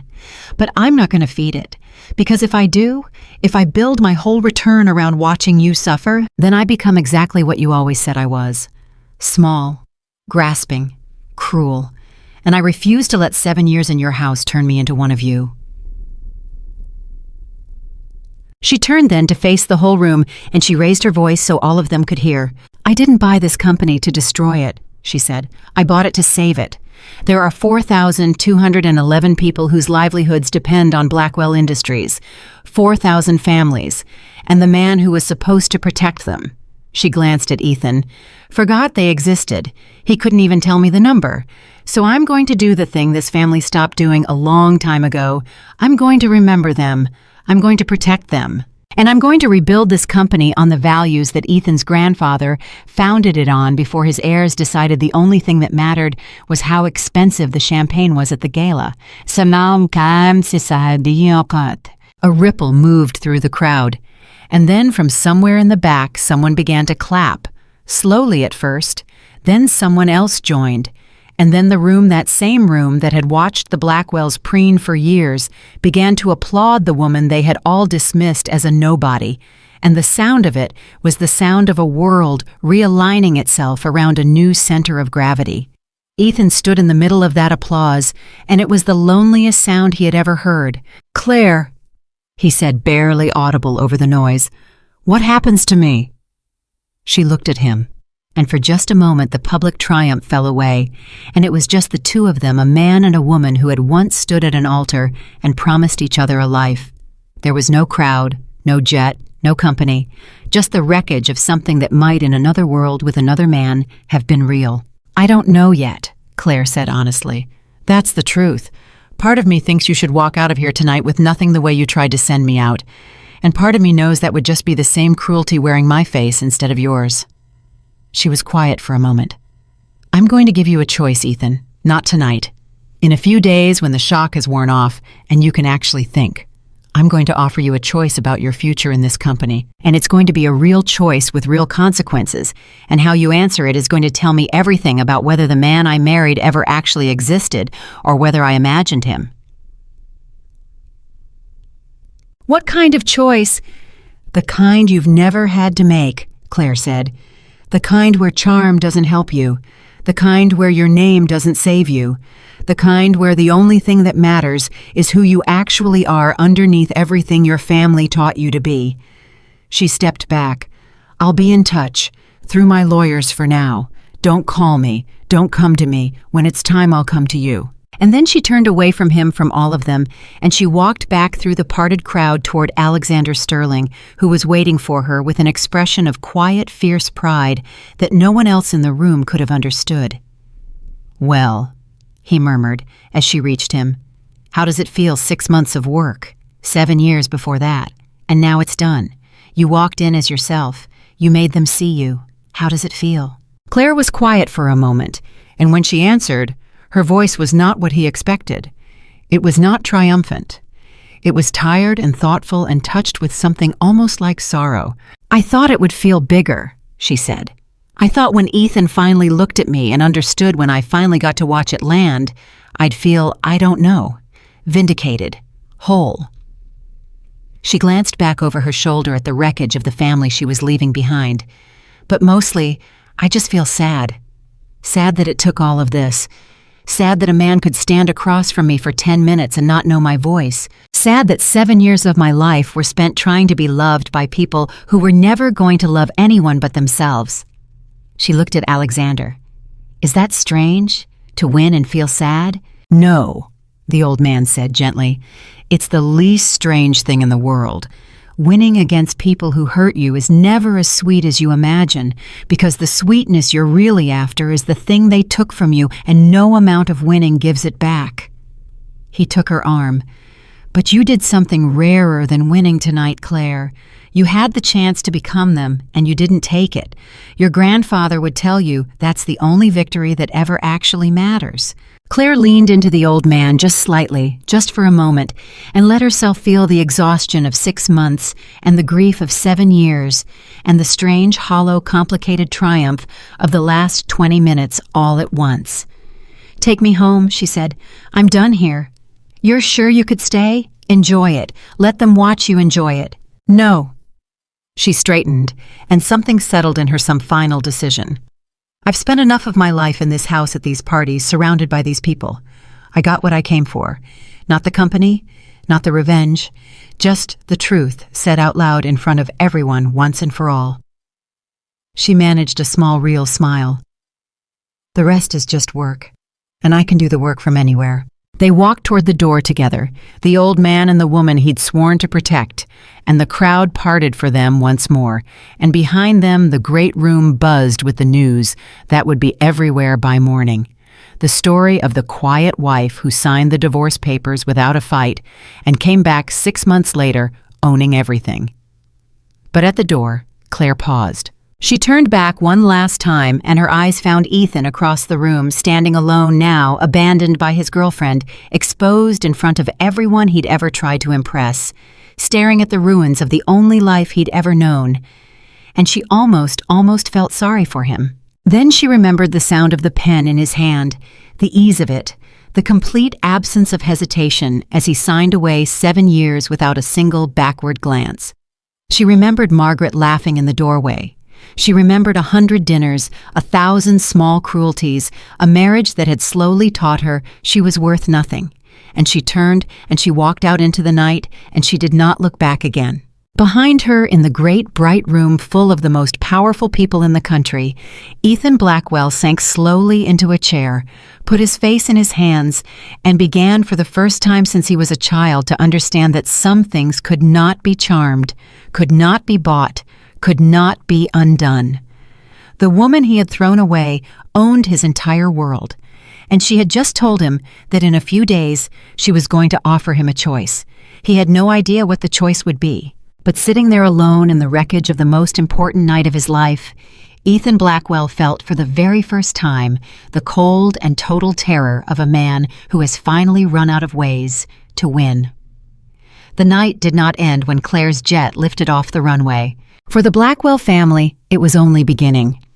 Because a room full of 200 powerful people does not simply go home after watching a dynasty collapse in real time.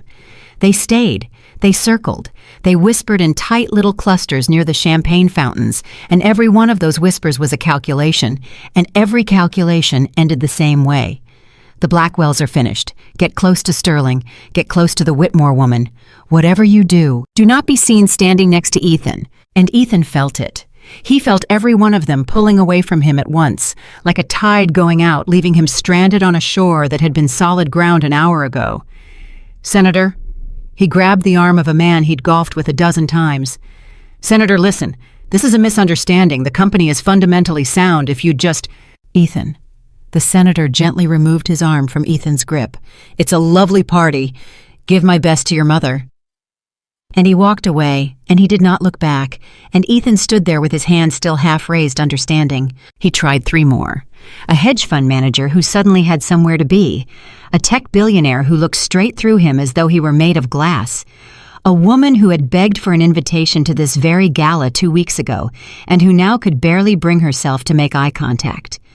One by one, the pillars of Ethan Blackwell's world stepped back, and the space around him grew, until he was standing alone in the middle of his own family's party, like a man in a spotlight he never asked for. Margaret found him there. "Stop it," she hissed, taking his elbow and steering him toward the edge of the room. "Stop chasing them. Do you have any idea how it looks? You're groveling. You're groveling in front of the exact people we spent 30 years making grovel to us. Stand up straight." "They're leaving Mother." His voice cracked. "They're all leaving. Look at them. An hour ago they wanted to be me, and now they won't shake my hand. Because you're acting like a drowning man, and no one has ever thrown a rope to a drowning man. They throw ropes to swimmers." Margaret's grip tightened. "So you are going to stand up straight, and you are going to hold your head high, and you are going to walk out of this party like a Blackwell, because it is the only thing we have left, and I will not watch you give that away too." But even as she said it, Margaret knew it was a lie. The name meant nothing now. She had watched it die in the space of 8 words. "Allow me to introduce the new majority owner," and no amount of standing up straight was going to resurrect it. "How did we not know?" Ethan said more to himself than to her. 7 years. How did we not know who she was? And Margaret, who had spent 3 sleepless nights already circling that exact question, finally said the thing she had been most afraid to say. "Because we never looked. We decided what she was the day you brought her home, and we never once bothered to check whether we were right." She stared across the room at the door Claire had walked out of. "I ran a background check on her, 7 years ago, before the wedding. It came back empty. No money, no family, no history worth noting, and I took that emptiness as proof she was beneath us." She laughed bitter and low. "It never occurred to me that a person with real power might build their emptiness on purpose, that the blank spot on the page might be the most expensive thing money can buy. She erased herself, Ethan, deliberately, and we were too arrogant to wonder why." Ethan had no answer for that. He was learning an hour too late that there had never been any answers he wanted to hear. Across town, in the quiet of the car, Claire sat with her eyes closed and let the adrenaline drain out of her body. "You went off the plan," Alexander said, watching her. He didn't sound displeased. He sounded curious. "The plan was to make the reveal and leave. You added a great deal that wasn't scripted. The part about the 4,000 employees, the choice you offered Ethan, Vanessa." He tilted his head. "You improvised all of that." "I know." "Why?" Claire opened her eyes. "Because when I got in there, when I was actually standing in front of them, I realized the speech I'd rehearsed was a speech for people who don't exist. I'd been imagining them as villains for 6 months, great, powerful, cartoonish villains. And then I walked in, and they were just," she searched for the word, "small, frightened." Ethan couldn't stop shaking. Margaret dropped her glass. Vanessa switched sides in 10 seconds flat. They weren't monsters, Alexander. They were just weak people who'd never once had to face a consequence meeting their first real one. She looked out the window. "You can't give a monster a choice. There's no point. But you can give a weak person a choice and watch what they do with it. That's the only part of this that still interests me." "The choice you mentioned." Alexander leaned forward. "You haven't told me what it is. What are you going to offer him?" Claire was quiet for a long moment. "I haven't decided," she admitted. "But I know what I'm testing for. I want to know if there's anything real underneath Ethan Blackwell.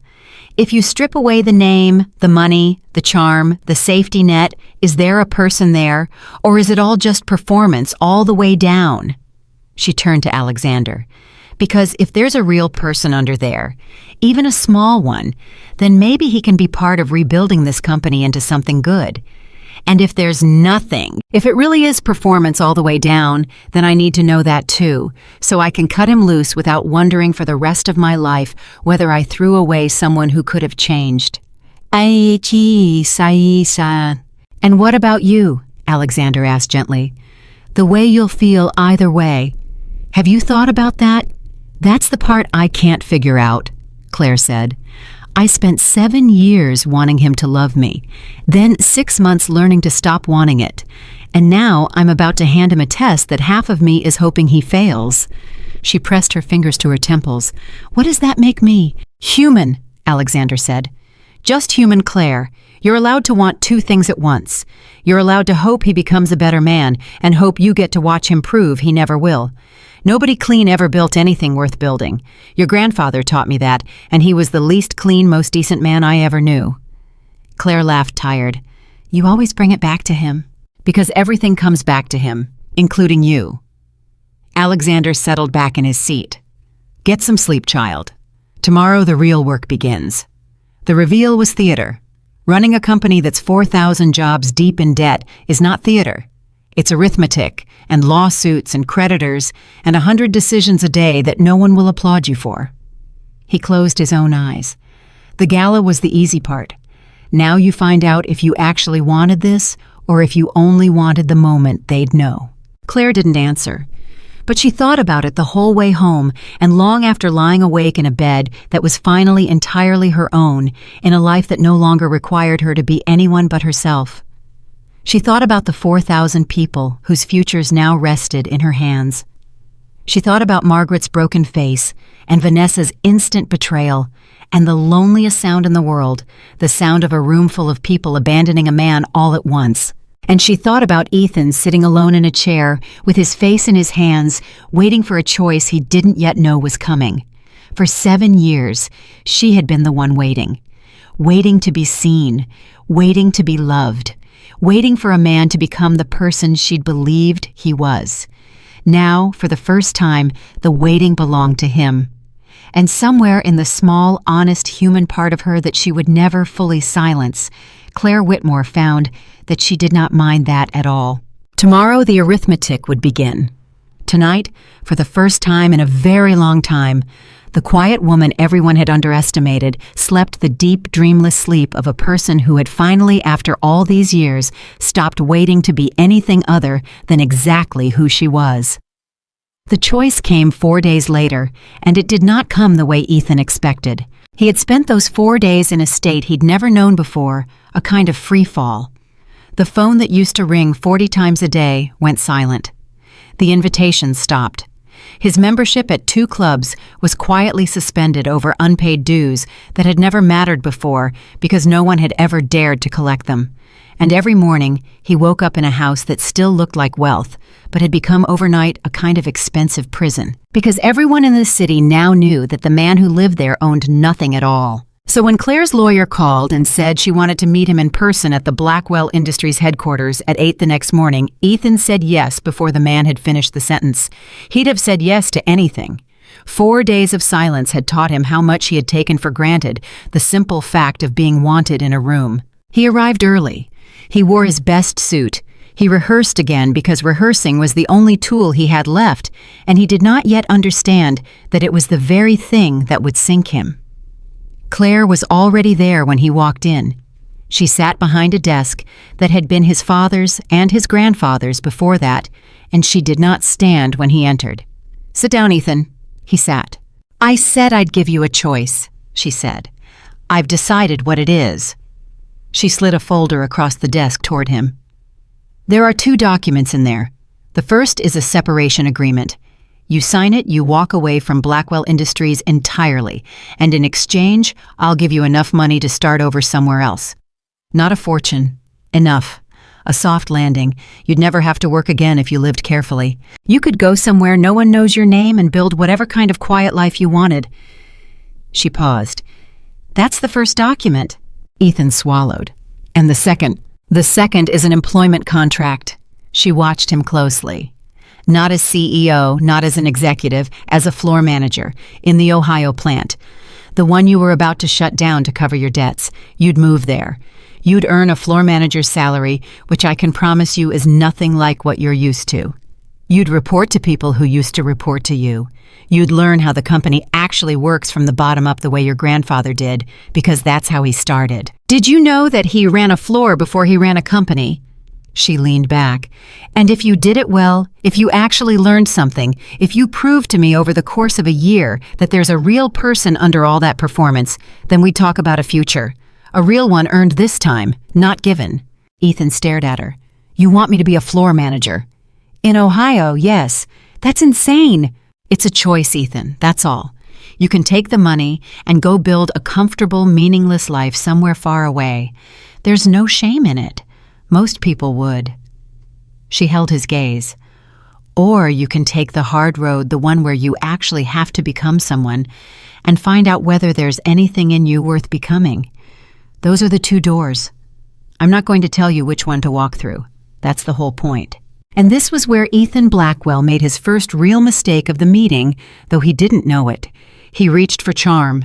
It was all he had ever known, and in the moment of pressure his hand went to it automatically, the way a drowning man reaches for anything that floats. Claire, he said, and his voice softened. Warmed became the voice from 7 years ago, the voice that had once made her weep with joy. Claire, listen to me. I know I made mistakes. I know I wasn't the husband I should have been, but we had something real once. You know we did. And I look at you now sitting there running this company, and I think, my God, this is who she always was, and I was too blind to see it. He leaned forward, reaching across the desk toward her hand. We could do this together, not you offering me a job. Us, partners, the way it was always supposed to be. Claire. I think I still... Stop, Claire said. He stopped.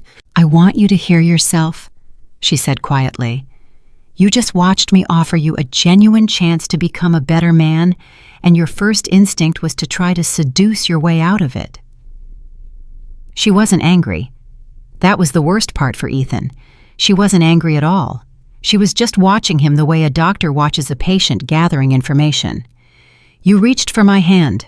You told me you had feelings. You did it the second you felt the ground shift, exactly the way you did it in your pitch 4 days ago, exactly the way Vanessa switched sides the moment the money left the room. You're all the same, you know that. You, Vanessa, your mother. You go wherever the weight is, and you say whatever the moment requires. She pulled her hand back before he could reach it. I gave you a test, Ethan, and you're failing it right now in real time, and you don't even know it. Ayo makia kasui makia. His face flushed. I meant what I said. No, you didn't. You don't know how to mean anything.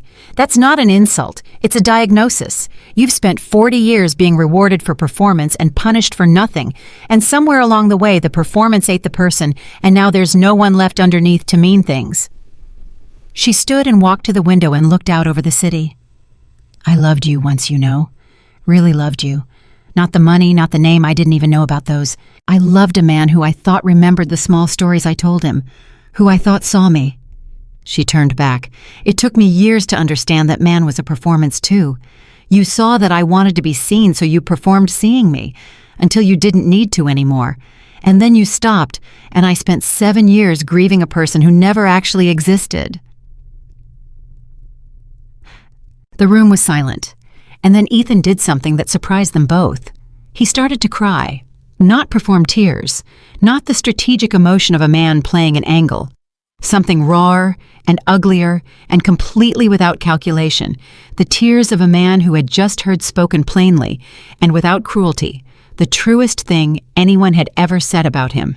I don't know how to be a real person, he said, and his voice broke on it. That's God, that's the thing, isn't it? That's the thing I've never said out loud. I don't know how. I never learned. My father was a performance.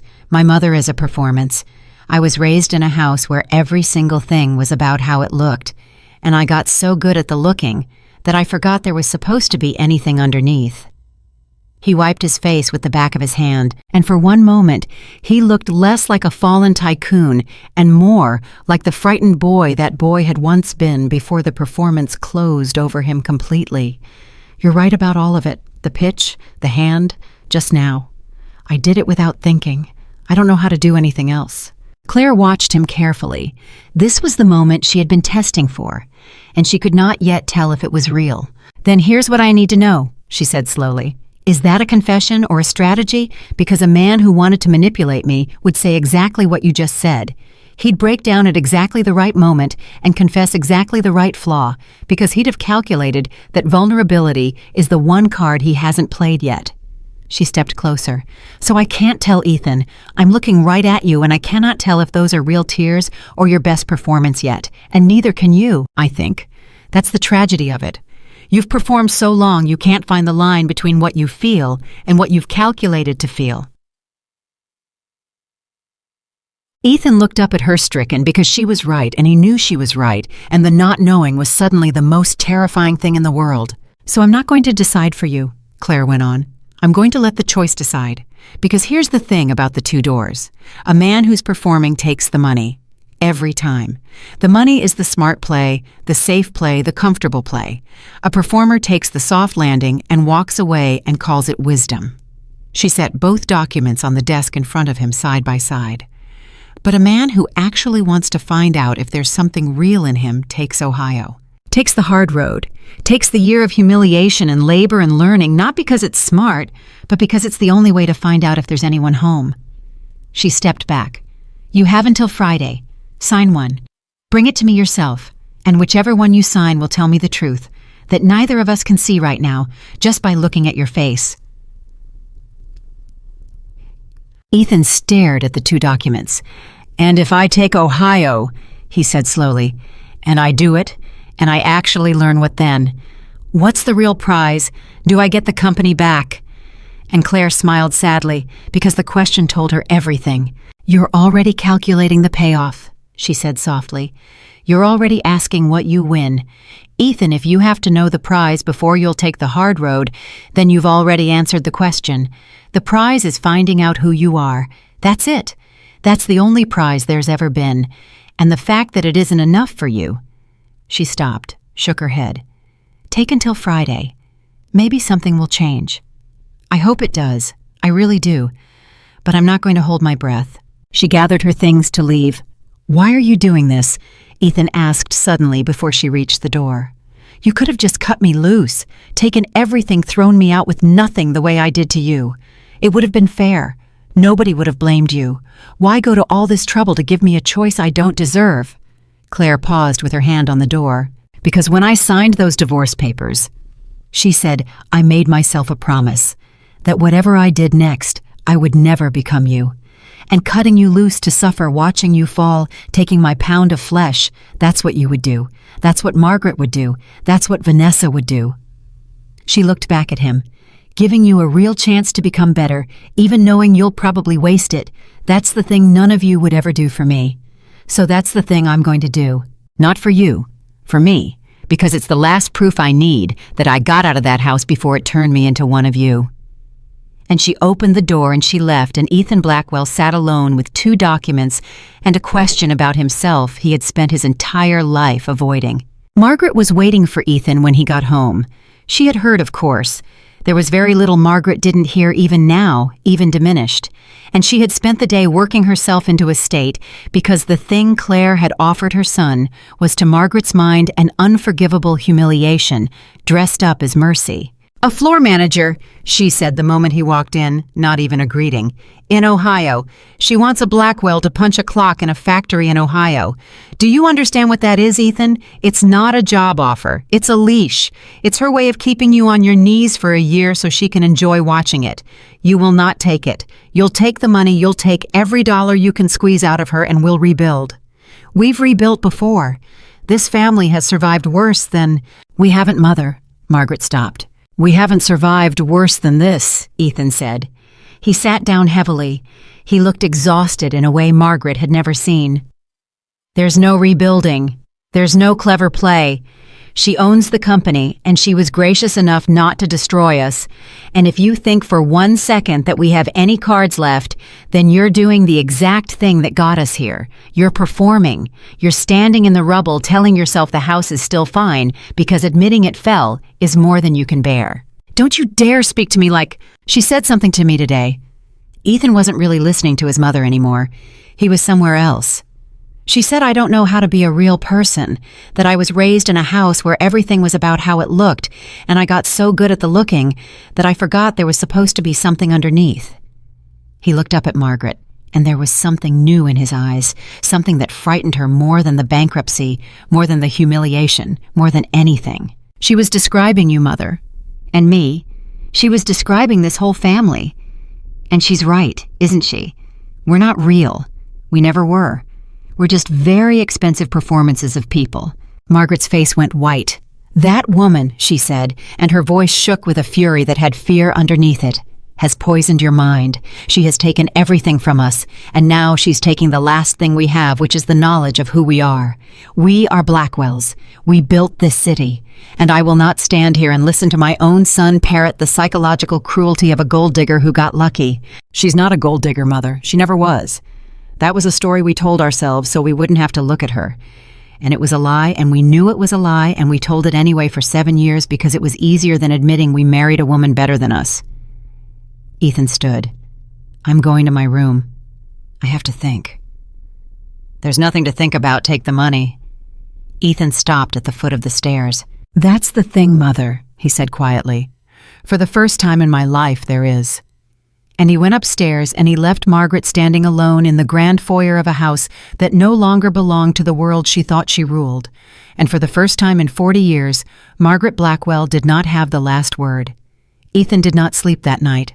He sat in his room with the 2 documents on the desk in front of him, and he read them and reread them, and he tried to feel his way toward an answer, and he discovered to his horror that Claire had been exactly right.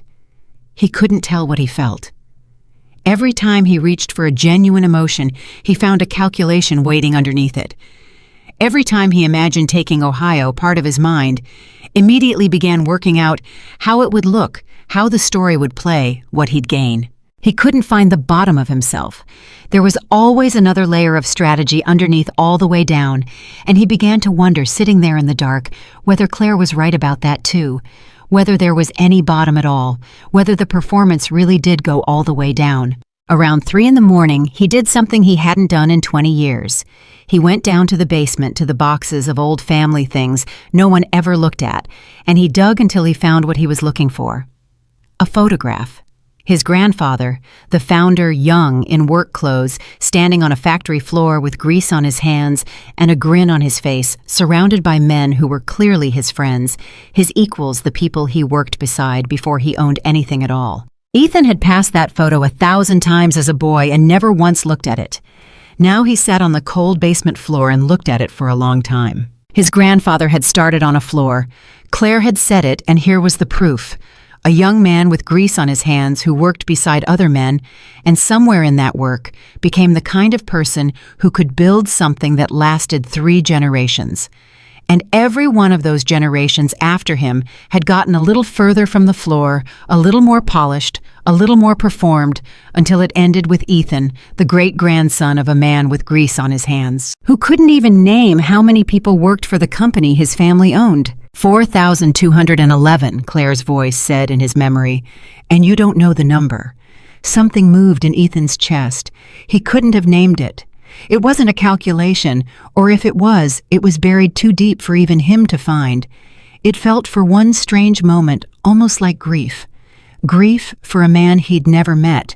Grief for the person that man might have wanted his great-grandson to be. Grief for all the years Ethan had spent becoming exactly the opposite. He carried the photograph back upstairs. He set it on the desk next to the 2 documents, and he sat with it until the sun came up. Friday came. Claire was at her desk when the lawyer buzzed to say Ethan Blackwell was there to see her in person as instructed. She felt her pulse pick up, and she was annoyed at herself for it, because she had told herself she didn't care which door he chose, and she knew now that wasn't quite true.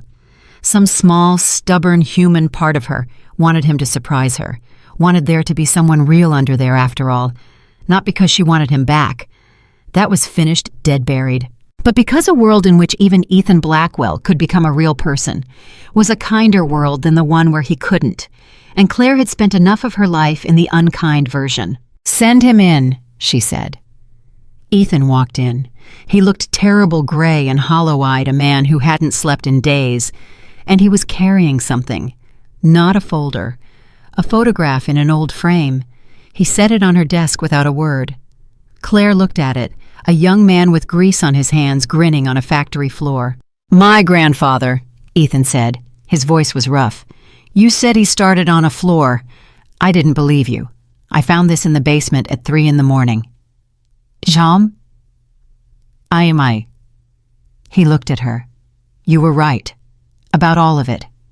And I don't, Claire. I've been trying for 4 days to figure out which door to sign, and every time I reach for an answer, I find myself calculating exactly like you said, and I can't trust a single thing I feel because I can't tell if I'm feeling it or performing it." He pushed a document across the desk toward her. "So I stopped trying to figure out what I felt because I don't trust what I feel. And I signed the one that a performer would never sign. Not because I feel it, because I don't trust my feelings enough to let them choose, and this is the only choice a calculating man would never make." Claire looked down. He had signed Ohio.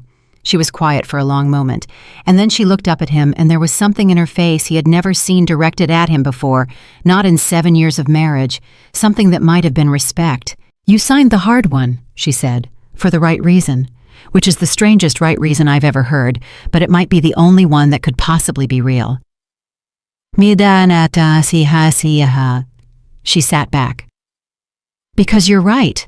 A performer would take the money. And a man performing not being a performer would take Ohio and make sure I knew how noble he was being.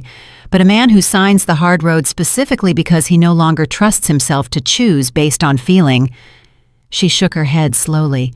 "That's either the deepest self-awareness I've ever seen or the most sophisticated manipulation, and I still can't tell which." "Neither can I," Ethan said. "That's the point. That's the only honest thing left in me. I don't know. So I picked the door that doesn't reward not knowing. The floor doesn't care what I feel. It only cares whether I show up and do the work. And maybe if I do that long enough, without any audience, without any payoff, without anyone watching to be impressed, maybe somewhere in there, I'll find out if there's a person under all this." He met her eyes. "I don't expect anything from it. I want you to know that. I'm not doing it to get the company back. I'm not doing it to win you back. I heard you when you said the prize is finding out who I am. 4 days ago, that wasn't enough for me. I don't know if it's enough now, but it's the only prize I have any right to want, so it's the one I'm going after."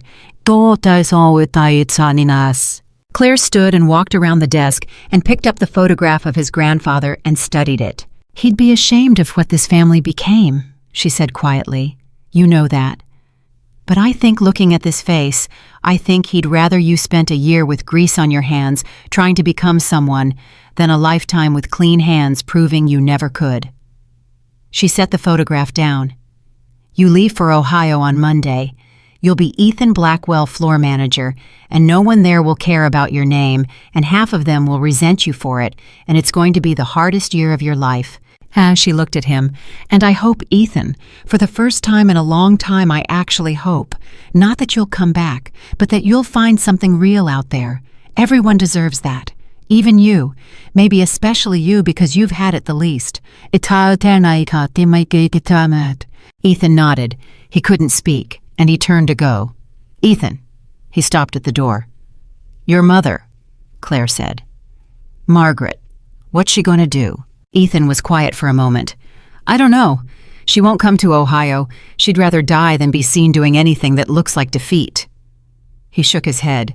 "She's still in the house telling herself we're going to rebuild. She can't stop performing. I think it might be too late for her. I think the performance ate her a long time ago, and there's nothing left underneath at all." He looked back at Claire. "That's what scares me most, that she's what I'd have become. 20 more years of clean hands, and she's the ghost at the end of the road. And I almost walked it. I had the money document half signed on Wednesday. Then I found the photograph. And then he left, and Claire stood alone in the office that had belonged to 3 generations of men who'd forgotten where they came from, holding a photograph of the one who hadn't, and feeling something she hadn't expected to feel at the end of all this. Not triumph, not vindication, not even sadness. Hope. Small, fragile, unreasonable hope. The most dangerous feeling of all, and the one she'd been trying hardest not to let herself have. She set the photograph on the desk, facing outward where she'd see it every day. A young man with grease on his hands, grinning before any of it went wrong. The reminder of what a company was supposed to be, what a family was supposed to be, what a person was supposed to be underneath all the performances. And Claire Whitmore, who had signed her divorce quietly and come back owning everything, sat down at the desk and pulled the first stack of the day's real work toward her, and began the long, unglamorous, unapplauded labor of building something good out of the wreckage other people had made. There was no jet for this part, no gala, no crowd to gasp, just the work. And for the first time in her entire life, Claire Whitmore found that the work, quiet and thankless and entirely her own, was the most satisfying thing she had ever done. A year passed, and it passed, the way real change always does, not in a single dramatic moment, but in 10,000 small ones that no one applauds. Ethan Blackwell became, over that year, something no one who knew him before would have believed possible. He became good at his job, not performing good, actually good. He learned the line so thoroughly that when a machine failed, he often knew why before the maintenance crew arrived. He earned the respect of Diane Kowalski, which was the hardest currency in that entire plant to earn, and he earned it the only way it could be earned, by showing up early, staying late, telling the truth when a mistake was his, and never once, not a single time in a full year, playing the Blackwell card to get himself out of anything. And somewhere in that year, without ceremony, without an audience, without anyone declaring it, Ethan Blackwell became a real person. He found out the way you find out. You've learned a language one day, realizing you're no longer translating in your head. He noticed it in small things. He noticed that when Ruben's daughter got into her second-choice college, and Ruben was quietly heartbroken about it, Ethan felt the man's disappointment as his own, with no calculation, attached no thought of what he might gain from caring. He noticed that when he stayed late, he no longer felt the ghost of an invisible audience watching him be noble.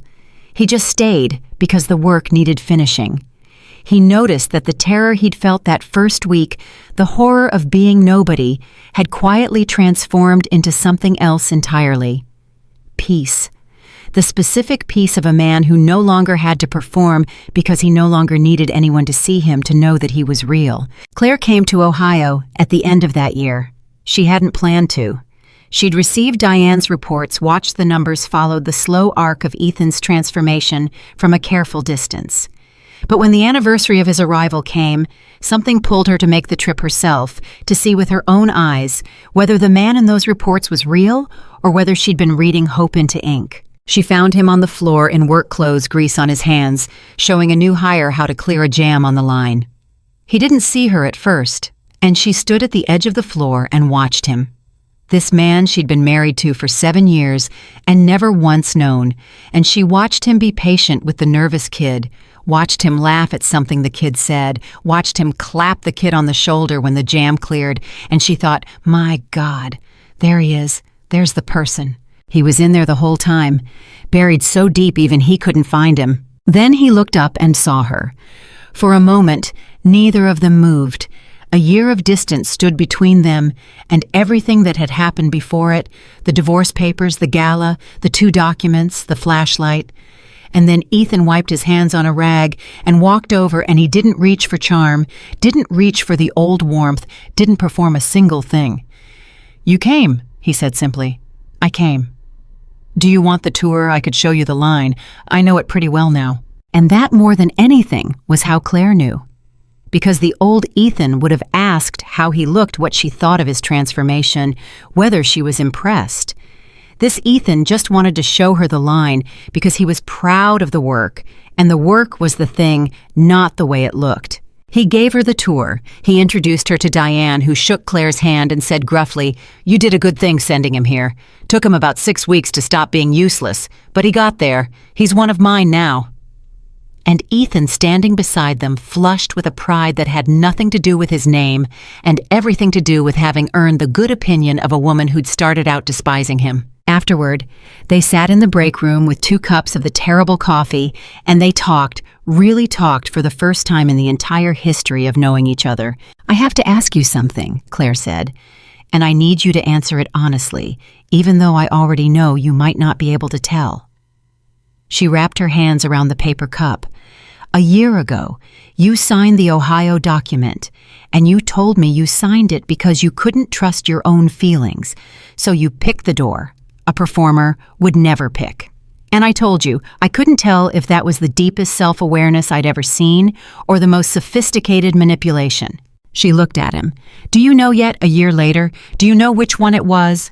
Ethan thought about it for a long time. He didn't rush to answer, and the not rushing was itself an answer. It was manipulation, he said finally, at the start. I want to be honest with you, because you were honest with me, and because it's the only thing I have to give you that's worth anything. He turned his coffee cup slowly. When I signed that document, some part of me was still calculating, still thinking if I take the hard road, eventually she'll see. Eventually I'll win her back, win the company back, win it all back. It was a longer con, but it was still a con. You were right about me. There was a performer all the way down. He looked up. But here's the thing I didn't expect. The con requires an audience, and out here there wasn't one. Week after week, month after month, no one watching, no one to win back, no payoff coming. And a performance you keep doing for a year with no audience isn't a performance anymore. It's just what you do. Somewhere out here I stopped performing being a good worker and just became one. I can't tell you the day it happened, but it happened. He met her eyes steadily. So the answer to your question is both. It started as manipulation. It ended as the truest thing I've ever done. And the second one is real precisely because the first one stopped working. Claire sat with that for a long moment, and then she smiled, a real smile, the kind she hadn't given him in 8 years. That, she said quietly, is the most honest thing you've ever said to me, and it's the only answer that could possibly have been true. A man who claimed it was pure from the start would be lying. Nobody's pure from the start. We're all performing something until the performance runs out of audience and we find out what's left. She set down her cup. What's left, Ethan? That's who you actually are. And it turns out there was somebody in there after all. They were quiet together, and it was a good quiet, the quiet of two people who had finally, after everything, told each other the whole truth. Are you going to give me the company back? Ethan asked. But he asked it differently than he would have a year ago. There was no hunger in it, just curiosity and something that might have been the hope that the answer would be no. No, Claire said. Ethan nodded, and remarkably, he looked relieved. Good, he said. I didn't want it. I realized that a few months ago, and it scared me because wanting the company was the only thing I'd ever known how to want. But I don't. I like it here, Claire. I like knowing the machines. I like Diane bringing me coffee when I've earned it. I like being nobody. I found something out here that I never had when I owned everything, and I'm not going to trade it back for an office and a title and a life spent performing again. He shook his head. The company was never the prize. You told me that a year ago, and I didn't believe you. The prize was finding out who I am, and I found out, so I already won. There's nothing left to give me. Claire looked at him for a long moment, and something in her chest, some last small knot that had been tied since the day he handed her the divorce papers, finally quietly came loose. Then I think, she said, we're finally divorced. Really divorced.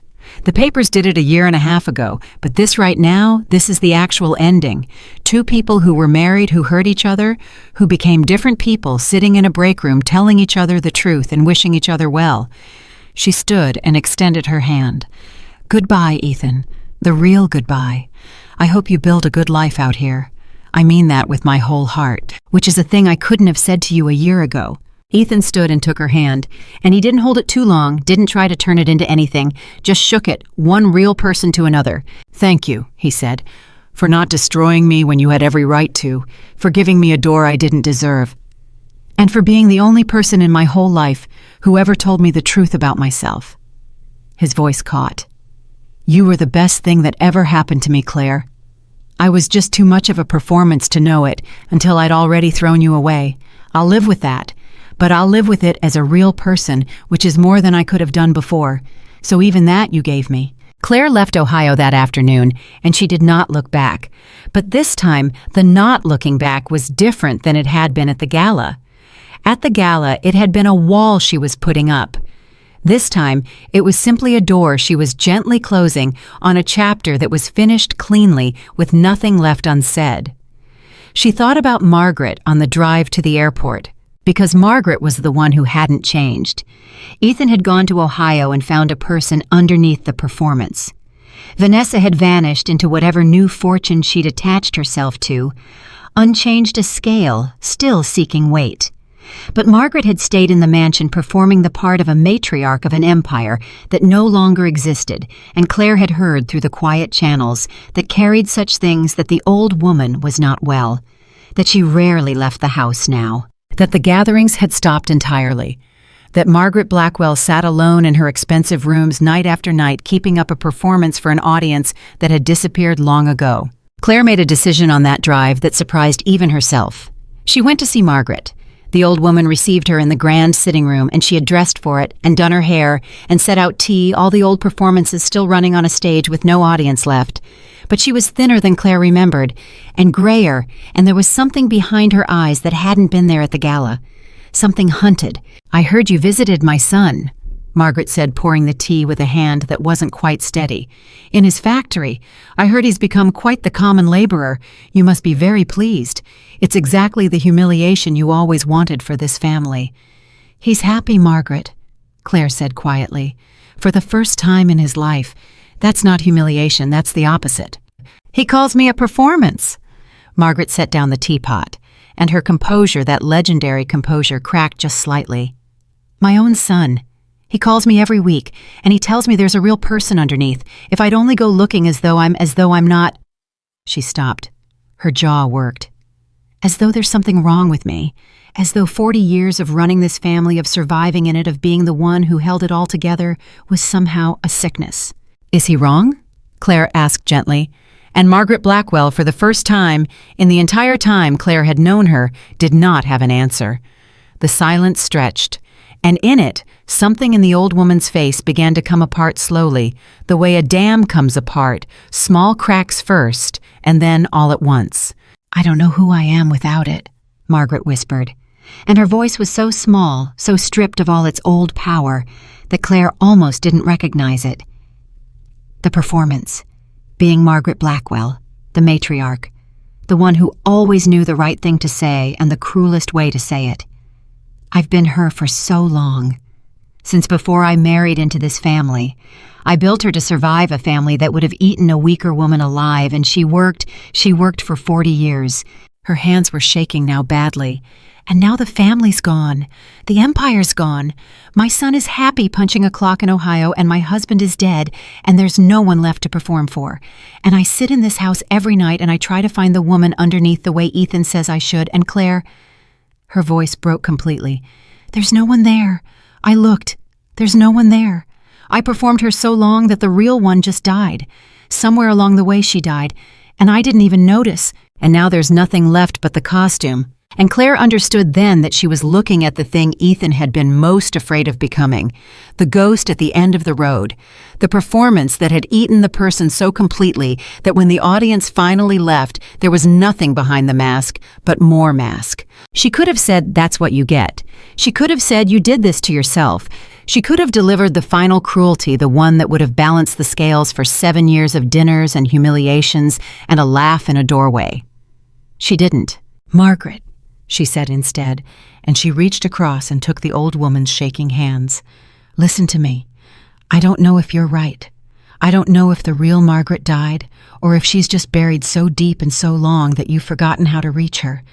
But I know this. The fact that you can feel her absence means something's still alive in there. Dead things don't grieve themselves." She held the old woman's hands until they stopped shaking. "Ethan found his person at 50 in a factory in Ohio. It's not too late for you either. But you can't find him. You have to find yourself. And you can't do it in this house, surrounded by all the props of the performance. You have to go somewhere no one knows the costume. Somewhere you can be nobody. Nobody's where the somebody starts. Your son learned that. Maybe you can too." Margaret looked at her, this woman she had spent 7 years destroying, who was now sitting in her ruined sitting room, offering her the only kindness anyone had offered her in longer than she could remember. "Why?" she whispered. "Why would you help me after everything?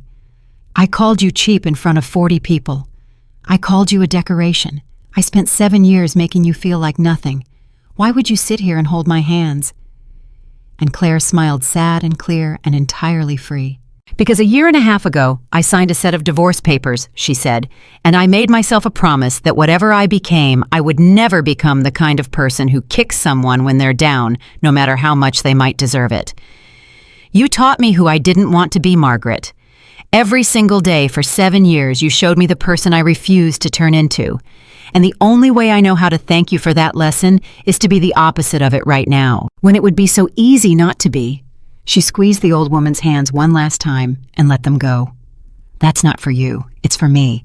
It's the last proof I'll ever need that I got out of this house whole. She stood to leave. Claire, Margaret said. Claire turned.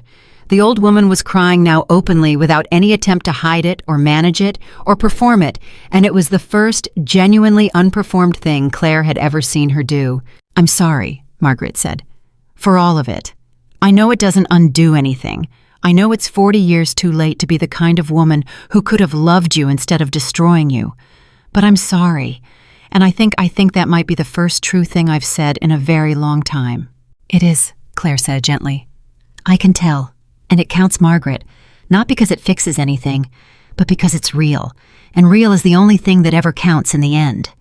And she left the old woman there, in the ruins of an empire, and a self, with the first true sentence she'd spoken in decades still hanging in the air, and the faint, fragile, terrifying possibility of a person somewhere underneath, waiting to be found. Claire never learned whether Margaret found her.